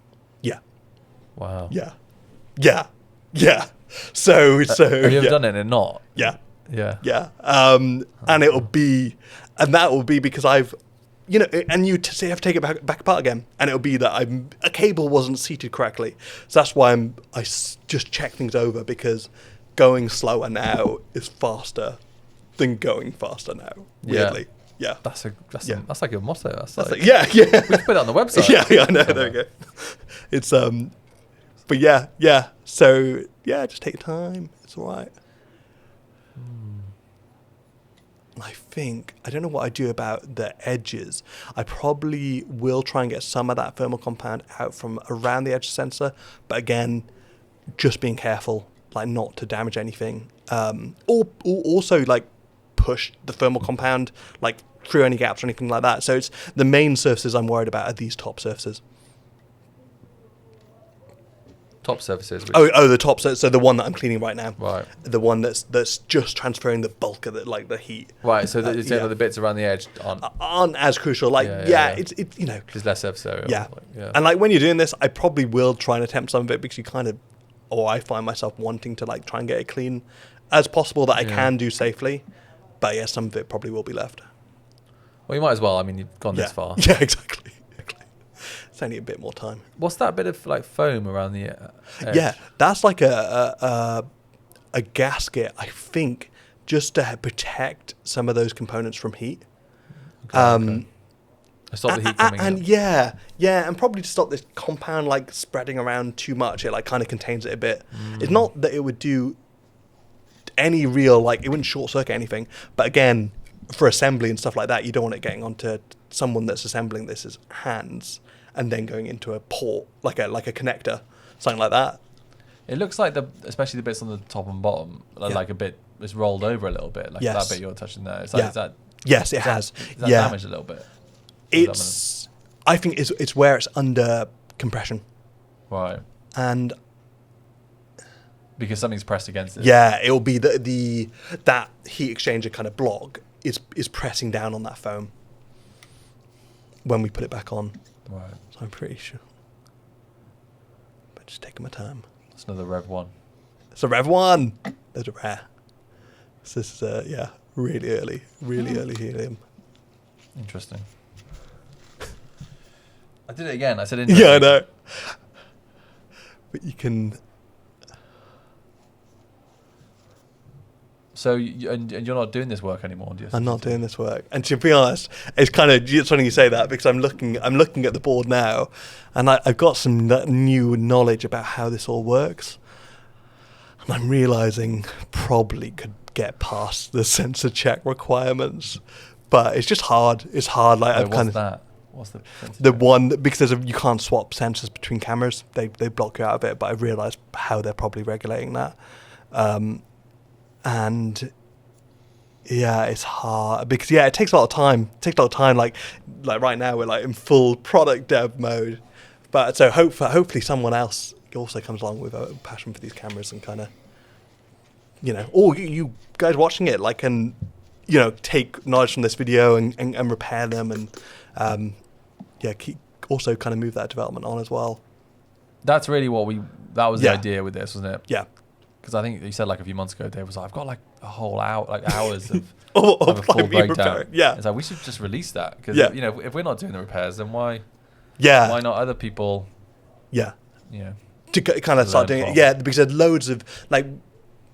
There's so many when you look for like electronics repairs and stuff like that. There's a lot with like MacBooks and iPhones and all sorts of stuff. And this is exactly the same thing. It's just it's lesser known territory. There's like no real good there's not a lot of information out there. So that's what we're kind of hoping. Like if you can kind of see it here, so before you even take apart your camera, you can kind of see the process, and then if you're comfortable with doing this or not. Yeah, I mean, this would have been hugely useful for you, like a few years ago. Yeah. Look at this. That's like a dentist tool. I know. Do you know? So that is one that I actually did make myself. Is it? Yeah, it is. I can't remember. There's a special. Oh my! I can tell you what that tool's for. On certain small HD monitors, the battery pins on the MPF mount, they go flat. And then the monitors don't turn on. So I made this little tool, which is that one there, for going in and then bending them back out. And that's what that little tool was for. Yeah. It's that one like that. You know what? You saying that's reminded me about the... Because when Dave's breaking up this... When you're breaking down a lot of these things, often you'll see something that's like, oh, that's interesting. Like, where did that come from? Yeah. And the first one... What was the first one you found? So, like in terms of like the panels? Oh yeah. Yeah.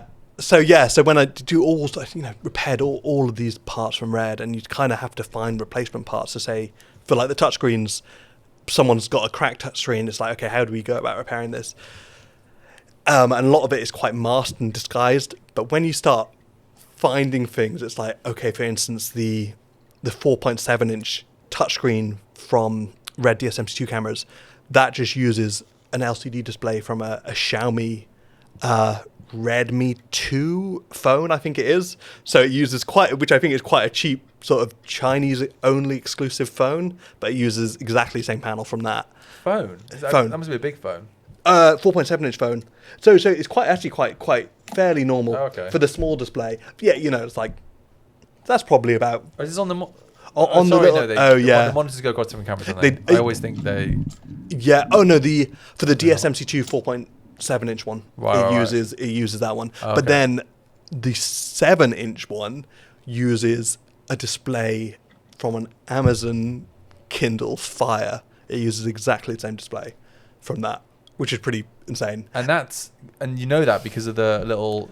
Oh yeah, actually there's another one that also uses it. So Small HD, I believe this is correct, also used the same display, whereas RED didn't use the digitizer from the Amazon Kindle. I'm almost certain we've got to double check this. Maybe on that.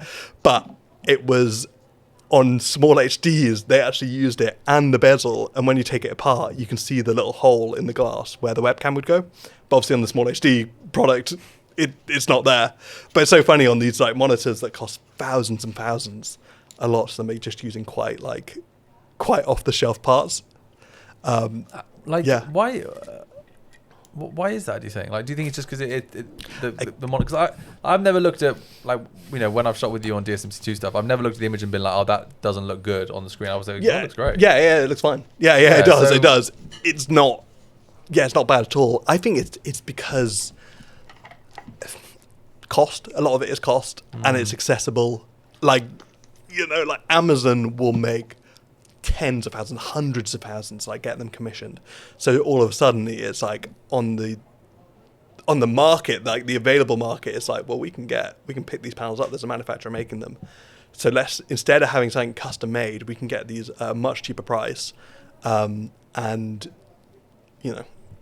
make more profit basically. That's the only real reason. Like on some of the, like on the RED high bright monitor DSMC2, that's really nice. That uses a really, really nice custom display, so they went more custom with it. But it's only as stuff kind of moves on. But then again, the Small HD monitor was fairly new, so I think it's just surprises me with Small HD especially. Yes, because I mean, I don't know, I've seen more of their advertising, so like when I see advertising, I'm always like, oh, they really like focus on like, you know, all like the brightness stats and like all these things. And you think like, oh, they're really innovating in the monitor space. Until you say like on some of the models, it's just the Amazon Kindle. And it's so funny. There's a really good tool. Like, so sometimes I use something called Panel Look, which is this, I think, a Chinese website, but they list all these panels so you can type in certain parameters, and that's how I usually get down to exactly the right one.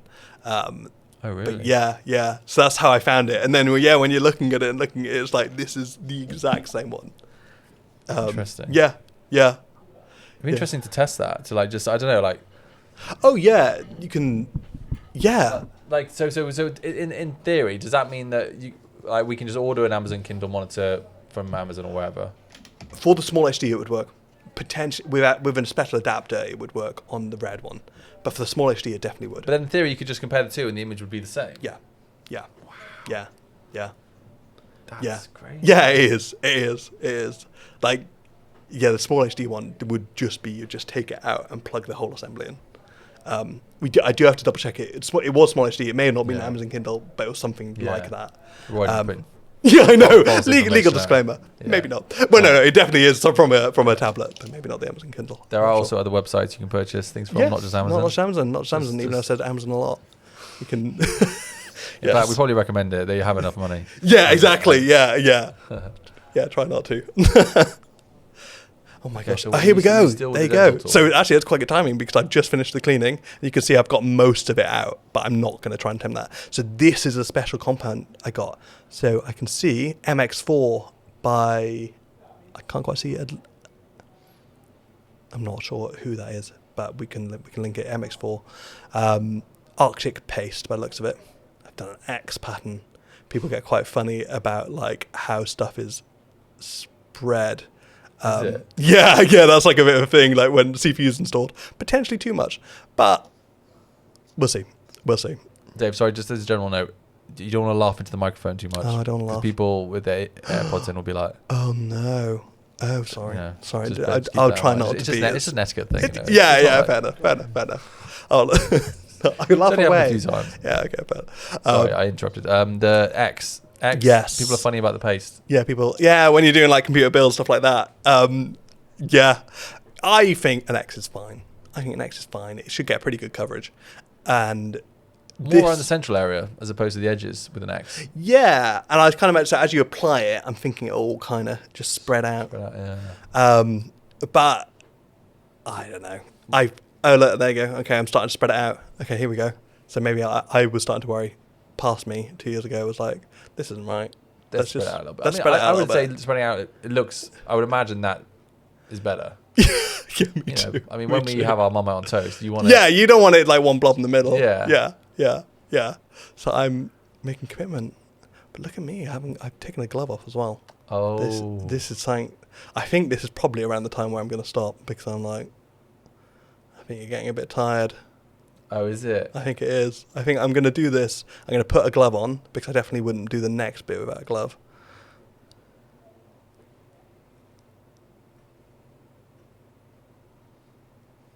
Look at that. So you don't want that. Don't want that. Oh, I pulled it back. Nice. But you don't want that. You don't. Wait, what am I doing? I just settled it down. Do you think so if you did get some on, just clean it off? Yeah. It is fine. It's just more about like transferring it to like other parts of the camera, where the problem is it really won't affect anything if you get it on. And this I know we talked about paste a lot today. Is it? Maybe this is a good question, because obviously some people will be like, what? Replacing other things or doing other jobs. Yes. And they want, they're probably, oh no, I just thought people are going to start commenting on the video, and you're going to be like leaving long replies. I know. I'm very like time management aware. Yeah. But so what other problems, what other things might come up, or issues with the DSMC2 that you've experienced that you've also fixed? That's quite common. Common things. Really good point. To be honest, a lot of the time I've had some where it's mainly just been like corrosion or water, like even on the sides of the cameras, and they did sort out like the later DSMC2 cameras are more kind of robust because they've gone through these revisions. But I would say DSMC2, I did a lot of, to be honest, those sideboards seem to fail more than the OMAP, the ISP and the sensor, for me anyway. Okay. So I found a lot of repairs came down to those two sideboards, which is great because they're way more accessible. I think... And what kind of repairs would they be? Sometimes short... I had some where it was like just short-circuiting, or... I'm not sure 100% why they would have caused, but I made up these little maps of certain boards, more in DSMC1. But just for instance, I would check power rails. You could use a thermal camera, or you could use a bit of, if with your gloves on, heat is a really good indicator. So if you feel like a board could be gone, if something has developed a fault, there's a likelihood that a component will be getting very hot, like one of the small components, and heat's a really good way to do it. If you've got a thermal camera, like you can get them for about £100. That's a really good way of seeing like this component is overheating. But checking with, yeah. So would you do that when the camera's fully assembled before you break apart? Yeah, so that would be the camera. So I'd take off and I'd see the side panels. But would you keep it running at that point? So that's where it gets a bit sketchy. So you have to be careful. So I would make sure to be honest, actually, I would have the whole camera stripped down, all the panels off, reassemble it without any panels on, and then check it. Turn it on. Yeah. So you have to. I made up like special little tools for doing it. But yeah. So that, and then you'd be able to check for like things that are getting hot, or. Like for instance, I'm trying to think, like lots of things you can't see directly, but it could be that if you could take reference voltages from a good working camera and you could isolate it down to a board, and heat was like the biggest indicator, and also from knowing what the error may be, I wrote a little list, maybe we can link to that list, of like potential of errors and their cures. And then as I went on, I would kind of keep bulking out that list. And I remember there were, I don't really have any like clear, like what the repairs would be. They could be all sorts of random ones. But the biggest probably thing is just like atmospheric, like small bits of corrosion or anything like that, was quite a big one. I just noticed. But yeah, there's no like schematics or anything like that you can take from to kind of work things out, but by saying say I'm trying to think what one of the kind of common errors. You could have something say like, no, your side input, your sidekick isn't working, or your side handle's not working. If you've diagnosed the side handle, or you've tried out with a good working one, you could isolate it pretty much to just the left-hand side board. Like, there's a high likelihood it is just going to be on that board. If your top display isn't working, that would be, and you've isolated to a good display, that will most likely be your left-hand side board, or potentially the flex going in between it. If your rear modules aren't connecting properly, that will be your OMAP board. It's weird sensor issues, potentially ISP, most likely ISP. It's kind of, you can kind of isolate roughly which board you think it is, and then you could take the board out and you could start probing it with a multimeter, and it could take quite a while, but you will see stuff that is not right, especially if you can compare it against a good working unit.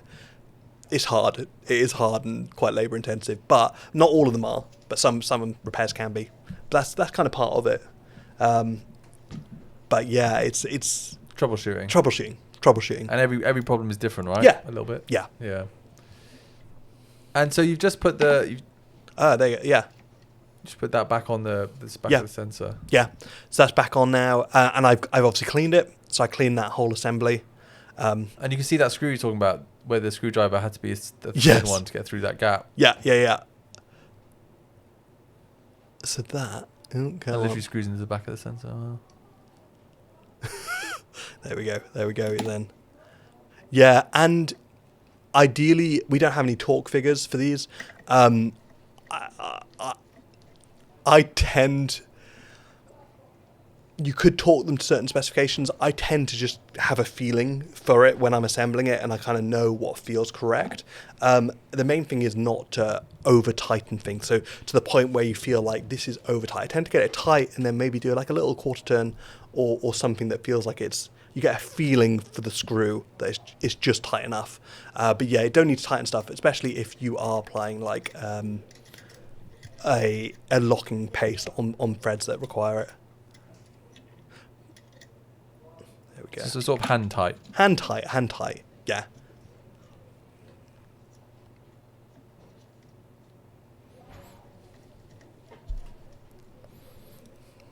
God, it's almost... Just see what I do with my hand now, if you kind of feel... And then you go back. I go back, yeah. So I kind of alternate between them to make sure they go down kind of evenly. And you kind of see what I'm doing there, just making sure, going between the two, to make sure one doesn't go down all the way, so it does sit properly flat. I wonder why I'm taking that one back out. Maybe I felt something a bit weird. There'll be a reason why I'm taking this back out. So it might not feel right. Yeah, potentially. Yeah, maybe I wanted to...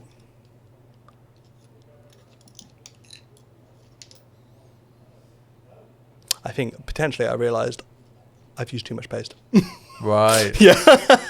There we go. And it's not closing properly. Or I think it felt weird. And I think what felt weird about it? It felt like the paste was compressing too much. I felt like there was too much in, and that looks a bit thick to me now. So it's like a bit of a kind of gut thing. Oh look, I wonder if I can see in the audio track there's not a lot of noise for a while, so I wonder. So you're probably... Oh, look at this. That I'm getting rid. So you're taking a bit off. Yeah. Taking a bit off. Yeah. So it is literally that. So I just something felt a bit weird. Yeah. Should we cut forward a little bit? Yeah. Okay. Nice. It's a few hours later. Yeah, it is actually.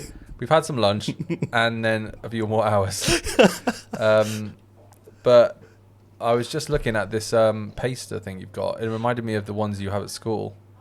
The glue paster thing. Like the little PVA glue pots. Yeah. It is kind of that. And to be honest, I don't know if this is my... I feel like someone else could do this better. But it looks like it's kind of uniformly applied. Maybe still a bit much, but obviously I have removed quite a bit of it. Fair. And then here you go, putting on... Wait a minute, what is... Okay, yeah, no, you're going to reapply the sensor. Yeah, what am I doing? I'm moving that. So this is all quite self-explanatory in a way, I guess. But if something interesting comes up on the screen, we'll yes, jump on it. Yes. In terms of, we had a look at some of these questions. I got some printout questions in front of me. So did seeing this, did any of this part of your repair work with DSMC2 influence the products? Ooh, interesting. Deep question. Definitely. I think it taught me. Yeah, it taught me a huge amount. Definitely about like the importance of like iterations and doing revisions, and like we even done that with the Nectar mags. Like made small improvements, and yeah, it definitely taught me about a lot of processes. There's some really interesting, like even on this whole assembly, you can't see it, but the whole sensor assembly, once you take it apart, has some really, really unique things going on, all sorts of like tension plates. And it did give me a real insight into like certain ways to design products in ways that you may not think about.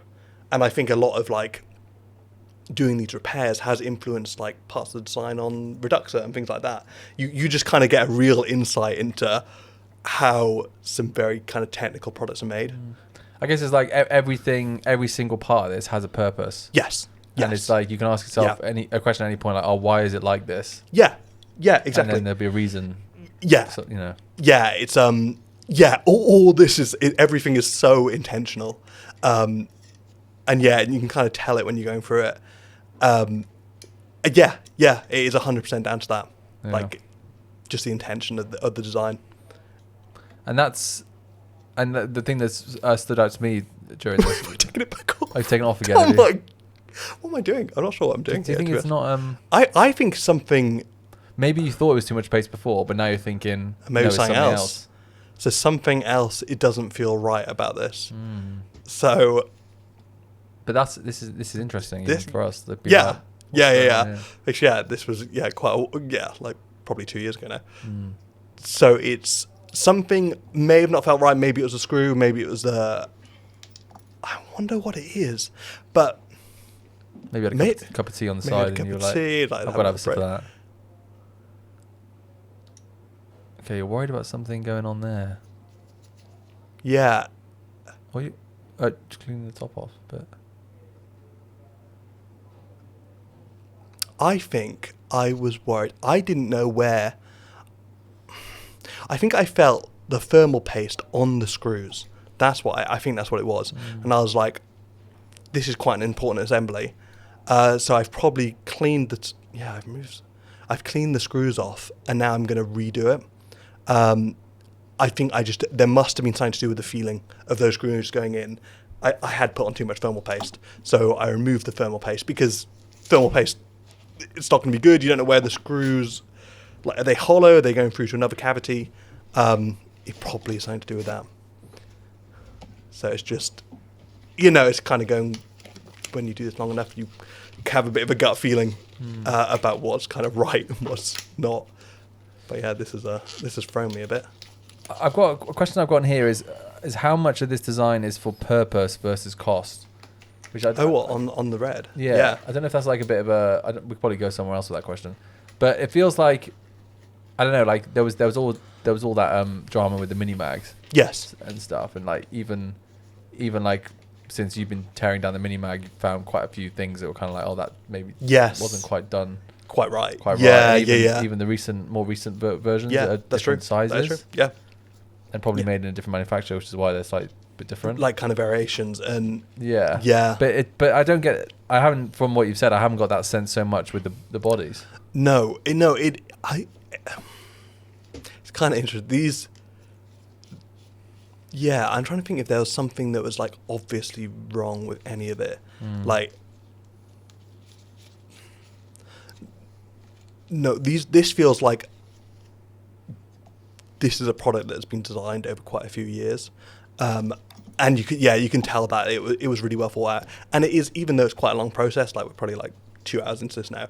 I'm taking my time. It is, for a camera to be this modular and kind of repairable. Like if you're taking apart, say, like a small mirrorless camera, that would be significantly harder to repair. Like, this is in the realms of repairability, and you could tell that they were really thinking about how everything worked. The overheating, they knew this product would be used like this camera has in loads of environments, and this camera was still working. Technically, it was still recording, it was still doing everything fine.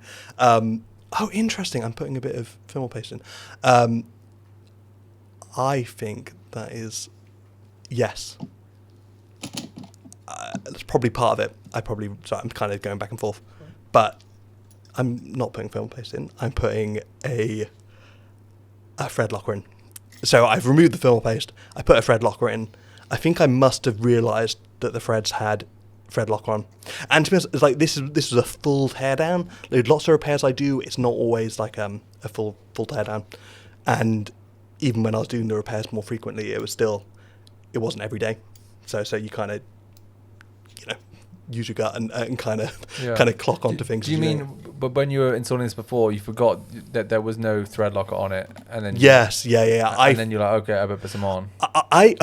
Or potentially I may have put thread lockers on them, but I was aware that the thread lock was getting mixed into the thermal paste, right? And I didn't think it would be secure enough.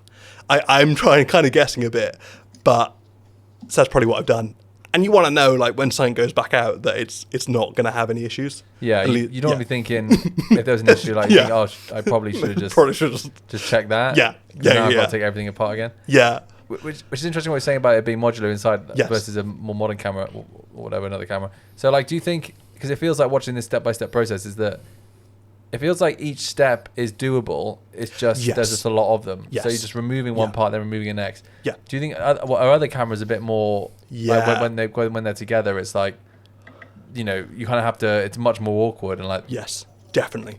Like, I'm trying to think the last, like, I don't really do too many, like, even back then, but I've done repairs of like old, like Canon 5D Mark IIs or Mark IVs, and they were so much harder, like on a whole different level. They're not designed to be this level of repairable. And you will, like, there is a certain amount of like kind of damage that is almost expected. They have certain covers and things like that are designed to get replaced if they do get repaired, or they're less intended to be repaired. Like, this is a camera that's intentionally designed so if something goes wrong, they can tear it down, they can repair it, they can also clean it. Same with ARRI. Like you can take your camera in for a service at RED, and they can happily strip the whole thing down, like we're doing here, completely redo all the thermal paste, clean it, make sure it's back to how it left the factory. Wow. Yeah, so you do appreciate that, and certain things are very kind of over-engineered, and you can see part of a mechanism there.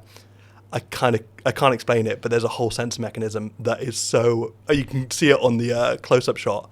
There's a whole pivoting assembly and fingers are under tension, and that is such a cool part that no one ever sees.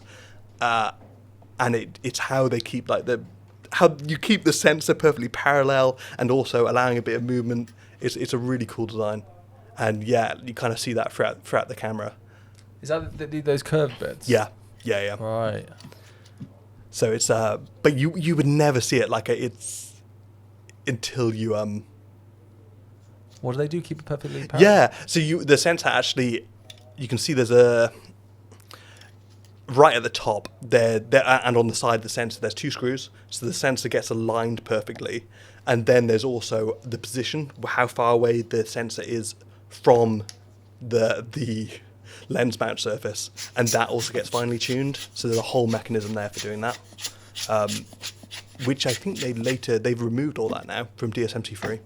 Okay. And they've set it as a fixed distance, but back on these they kind of kept it. And there are some real benefits to doing it. Oh, there you go. I'm using like a little air duster tool, and that's one that actually has a filter on, which is quite nice. But when I'm putting things back together, any mine's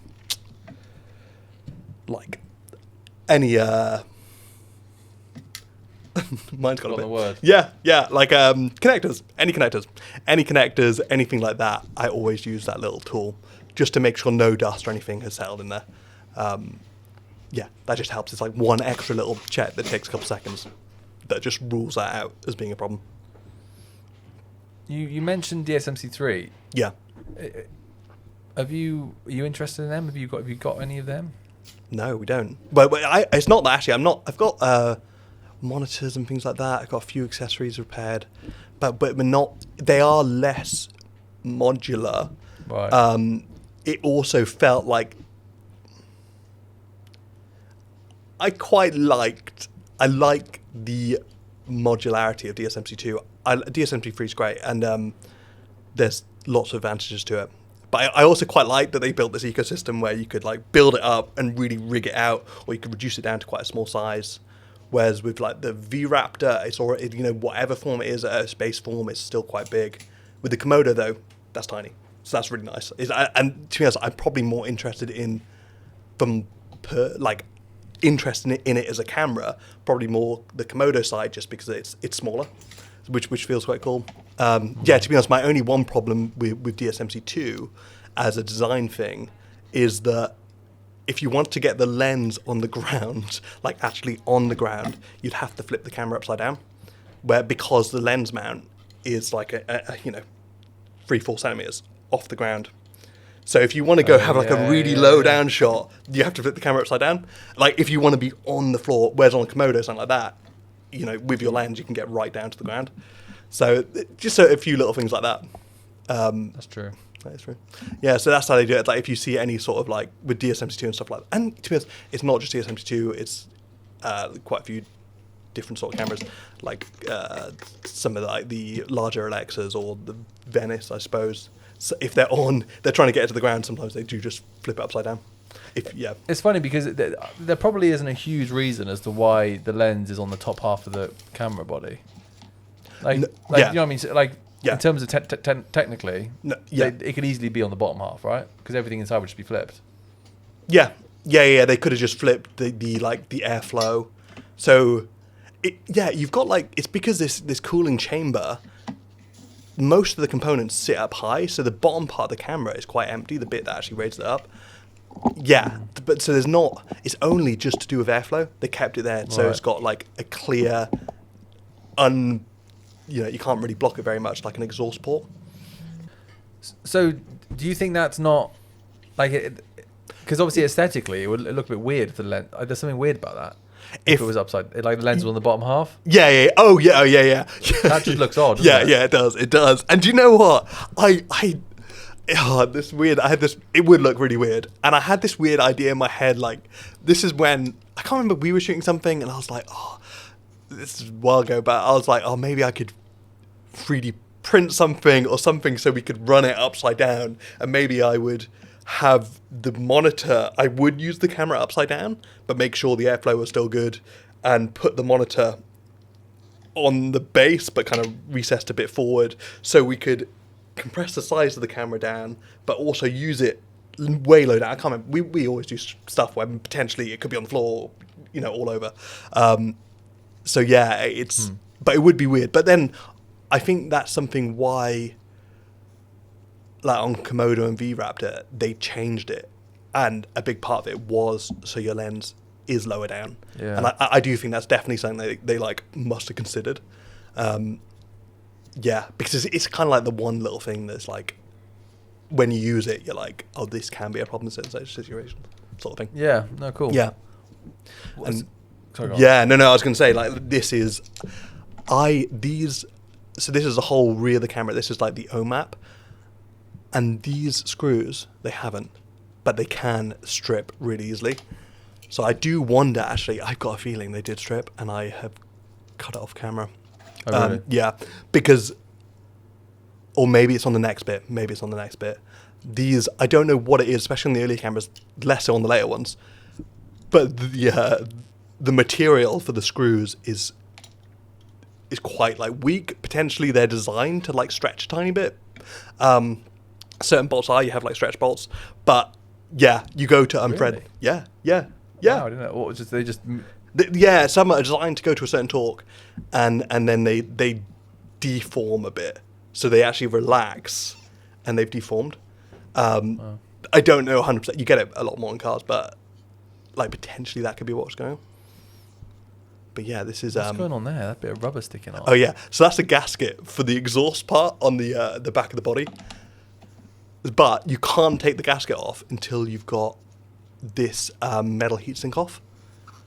So let's have a look and see what...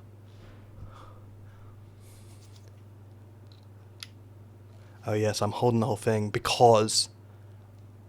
Okay, that one, is he coming off? I'm feeling the pressure. It is coming off. It's coming off. Yeah. But I know the pressure because it has happened to me on 2 separate ones, and it is. What do you do if a screw rounds off? I made up a special jig. You want to protect stuff, and you do because you have to use special tools that are designed for rounded off bolts. So they're usually not a stud extractor, but it's a special tool for rounded off bolts. But they don't work perfectly, and you have to apply a lot of pressure to them. Oh. So it's a whole thing, and if you slip, you will damage the board. So yeah. So it's a bit of a thing. It feels like the biggest thing from all of this is like, I know we said it earlier, but like the risk management thing. Yeah. Like just being slow and careful is really important. Yeah, it's your strongest skill going into it. Yeah. Yeah, like say when I started doing it, you kind of learn it the hard way because you kind of, when younger, you want to get it done. You want to, you kind of feel like you can tackle it and solve it. But it does pay to go slower. And I think I got a feeling it happened on this repair. I kind of remember it happening. People, I mean, it's interesting because I've never really thought about this as much. But like the modular aspect of the DSMC2, I can see why it's attractive. Yeah. From a number of... Oh, there you go. I have got there you go. I wonder if yeah. Yeah, but you can see that's all dried out. That has dried out. So that needs replacing. Yeah, 100%. Yeah, it should still be like a little bit tacky.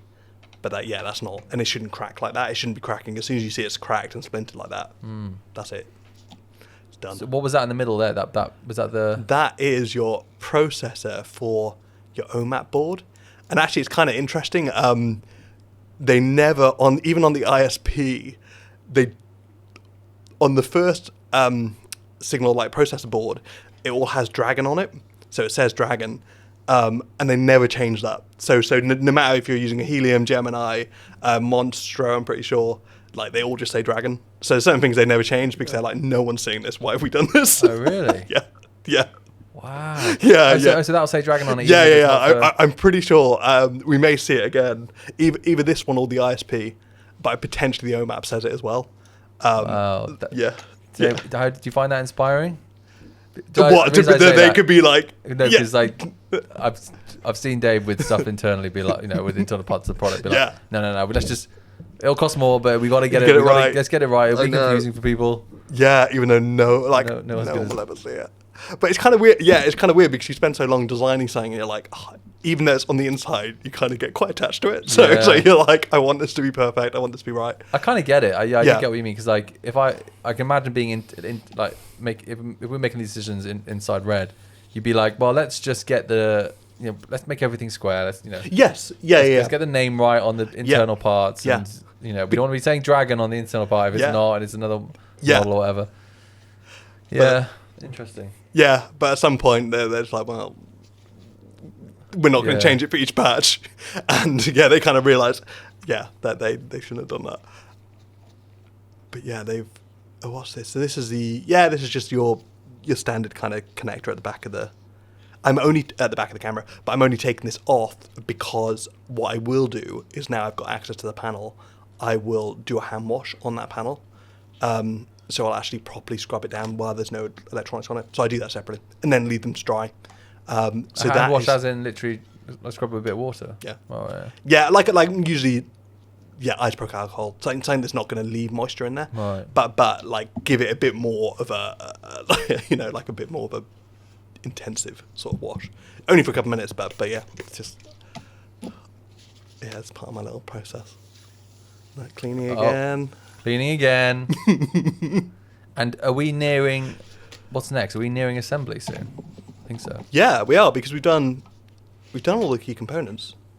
So and we put on. Oh no, but we haven't put. Yeah, we'll be getting to assembly, and we'll be getting to applying the like thermal putty or paste, but it is really like a putty. And that will be. We will have to include those on the description. To do these repairs, I made up like special 3D printed tools. You don't need them, but I've got them, so we'll put them on there. And that it's like they're like little templates that. So I'm going to clean this one up, but they're little templates that you use for spreading the right layer over it. I didn't do it for the sensor. I think because, to be honest, many sensors don't require it. This was like the most intensive sort of repair I probably did, so the sensor was quite new to me. So I didn't have any templates, but I did have templates for these other parts.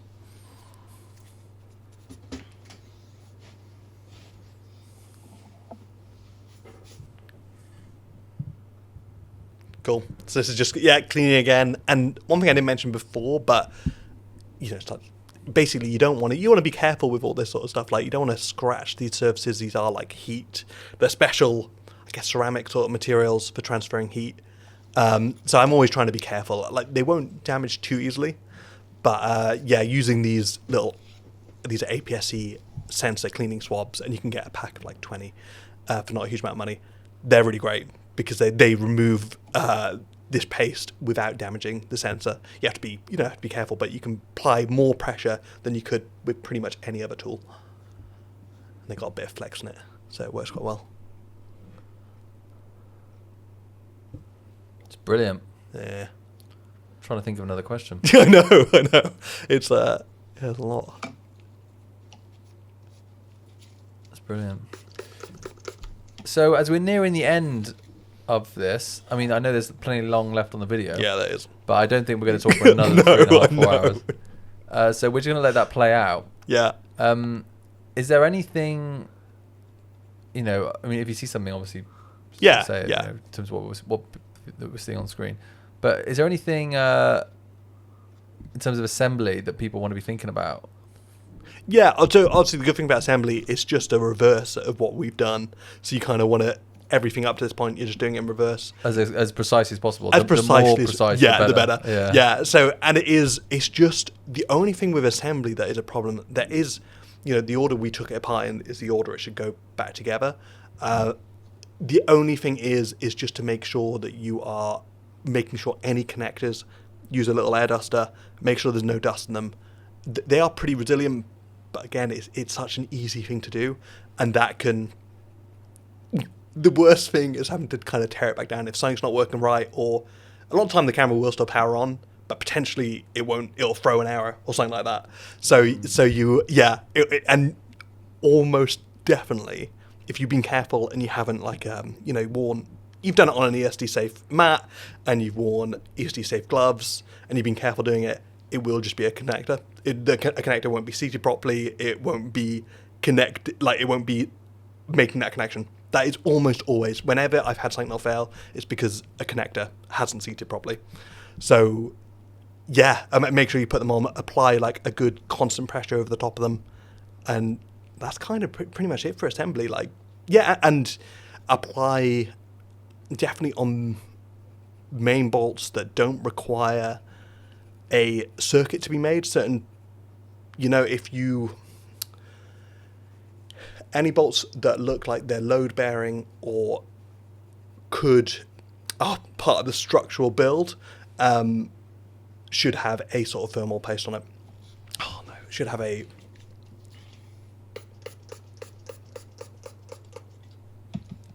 Start again? Yeah. They're designed to be on all sorts of sort of like setups and rigs. So it's well worth doing a shake test. If anything does not sound right, take a cover off, have a look, because it could be that a flex cable hasn't seated properly. I'm trying to think, it could be all sorts of things, like even just the little cables for the antenna, stuff like that, could have come and loose, and you'll hear that. So a little shake test right at the end. That does make quite a big difference, and I kind of forgot about that. Yeah. It must be so annoying when you put everything back together and it's just like some sort of rattle somewhere. Yeah. That's painful. Yeah. Yeah, that's why I don't do it, I guess. I know, you do need, Patience. Time, patience. But yeah. So you're getting rid of the more paste. This has pretty much been a paste video. It's just paste. It's very paste heavy. Yeah. That is like the most crucial bit. Because for this fix, it is just all the paste. Grab the phone. My phone's going off. That's no worries. I'll keep it going. Let's talk about paste. Don't really know what else to say about it. But maybe I'll just pause it. Dave's back. I'm back. All good. What were we saying? It was shake test. Shake test. I mean, we're talking about the kind of because we're going on to the assembly, but we're not going to talk over that. So and I think that is this. I think we're actually at assembly now. Well, yeah, I'm pretty sure we're going into it. It'll be a change of gloves, and then after a classic wipe down. Should we talk a little bit about? I don't know if there's any like Cinelux product stuff. I mean, I think we've been pretty sales light in this video. We have. But there are some. Probably should have done this earlier on because I don't know. If yeah. So for the people that are listening, like 2 odd hours into this, yes, Cinelux product stuff. So there's the Nexa Mag, which we've talked about a few times, which is the SSD, which is the only SSD in the world that you can buy other than. Right. Well, yeah, technically, I think you can still get the 480 gig from Red, right? But a lot of the time, it's like, it takes a couple of weeks to get it, and and the thing is, like, I feel like the Nexa Mag is the only other reliable thing you can do. Yeah. It's like they are thoroughly tested.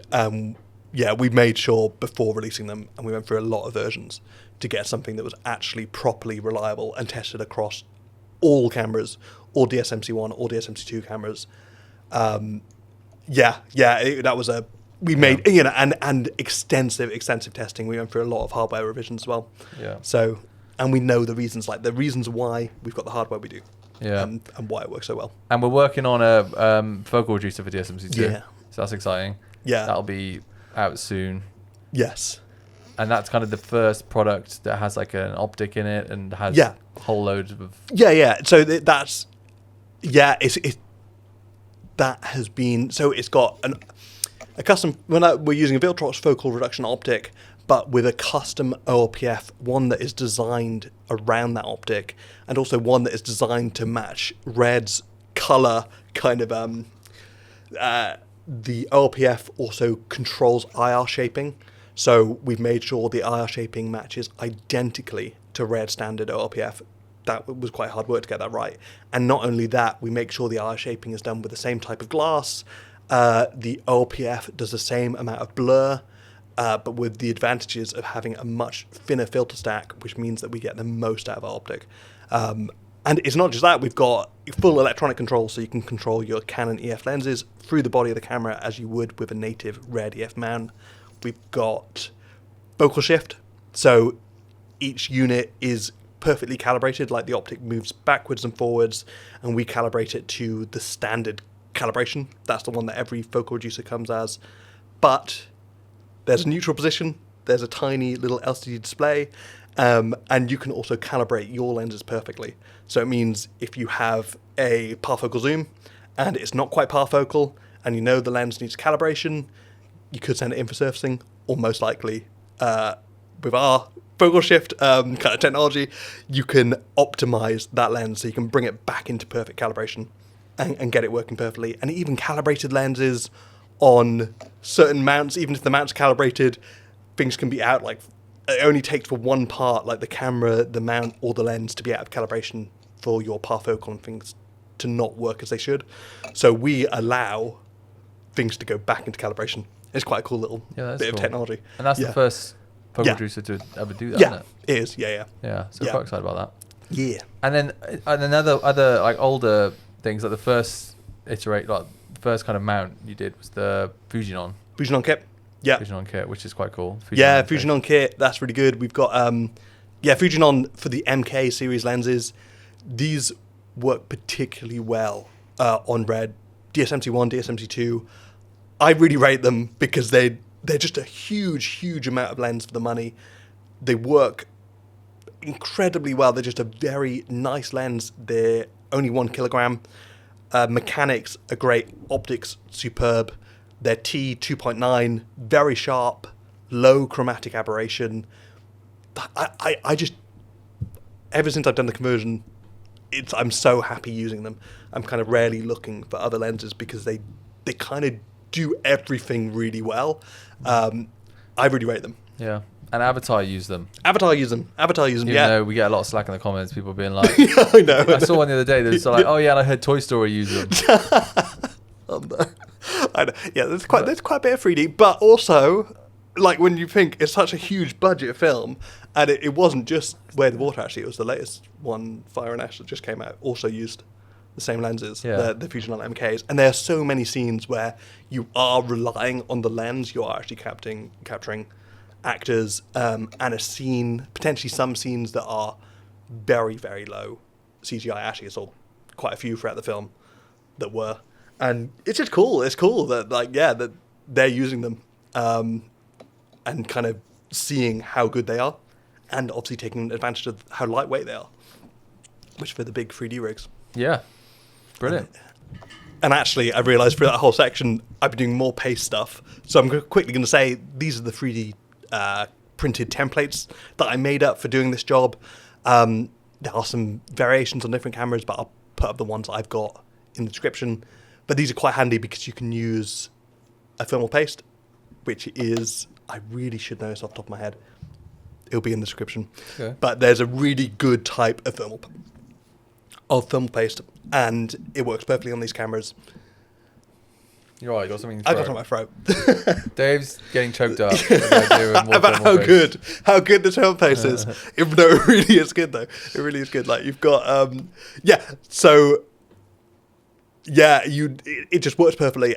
Very long, like, lifespan, and but these templates help because it kind of keeps it all captive. The only problem about it is that it's a bit hard to spread evenly without some sort of template. So I'll include them, and that's why I'm using those. Brilliant. That's great. Cool. And people can print those off if they want themselves. Print them at home. Print them at home. That's brilliant. So should we? I think this is probably quite a good point to wrap it up. It probably is. Yeah.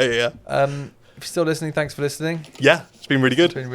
And let's just make a little note about the comments. Yes.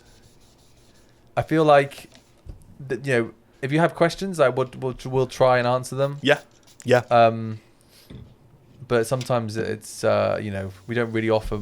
This is the support. Yeah, I think what you're saying is we're trying to. It's kind of hard. We'd love to answer like all the questions that come our way, but it's kind of we're just full days of development at the moment, so it's hard to get back. But if you do have questions, we will try and answer some. Hopefully, anyone else that's doing these repairs in the comments, please say what knowledge you have, and it's hopefully there's a good bit of information here, or at least you can watch it and kind of see the full process and scrub through this and know what you're getting into.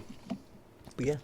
Great. Amazing. Thanks. Perfect. Enjoyed chatting to you, Dave. Yeah, it's been really good, Sam. I've enjoyed it. Maybe we'll start a podcast. Yeah, we could. Yeah, just talking about random RED products. Yeah, nice. Cheers. Cool. We're good.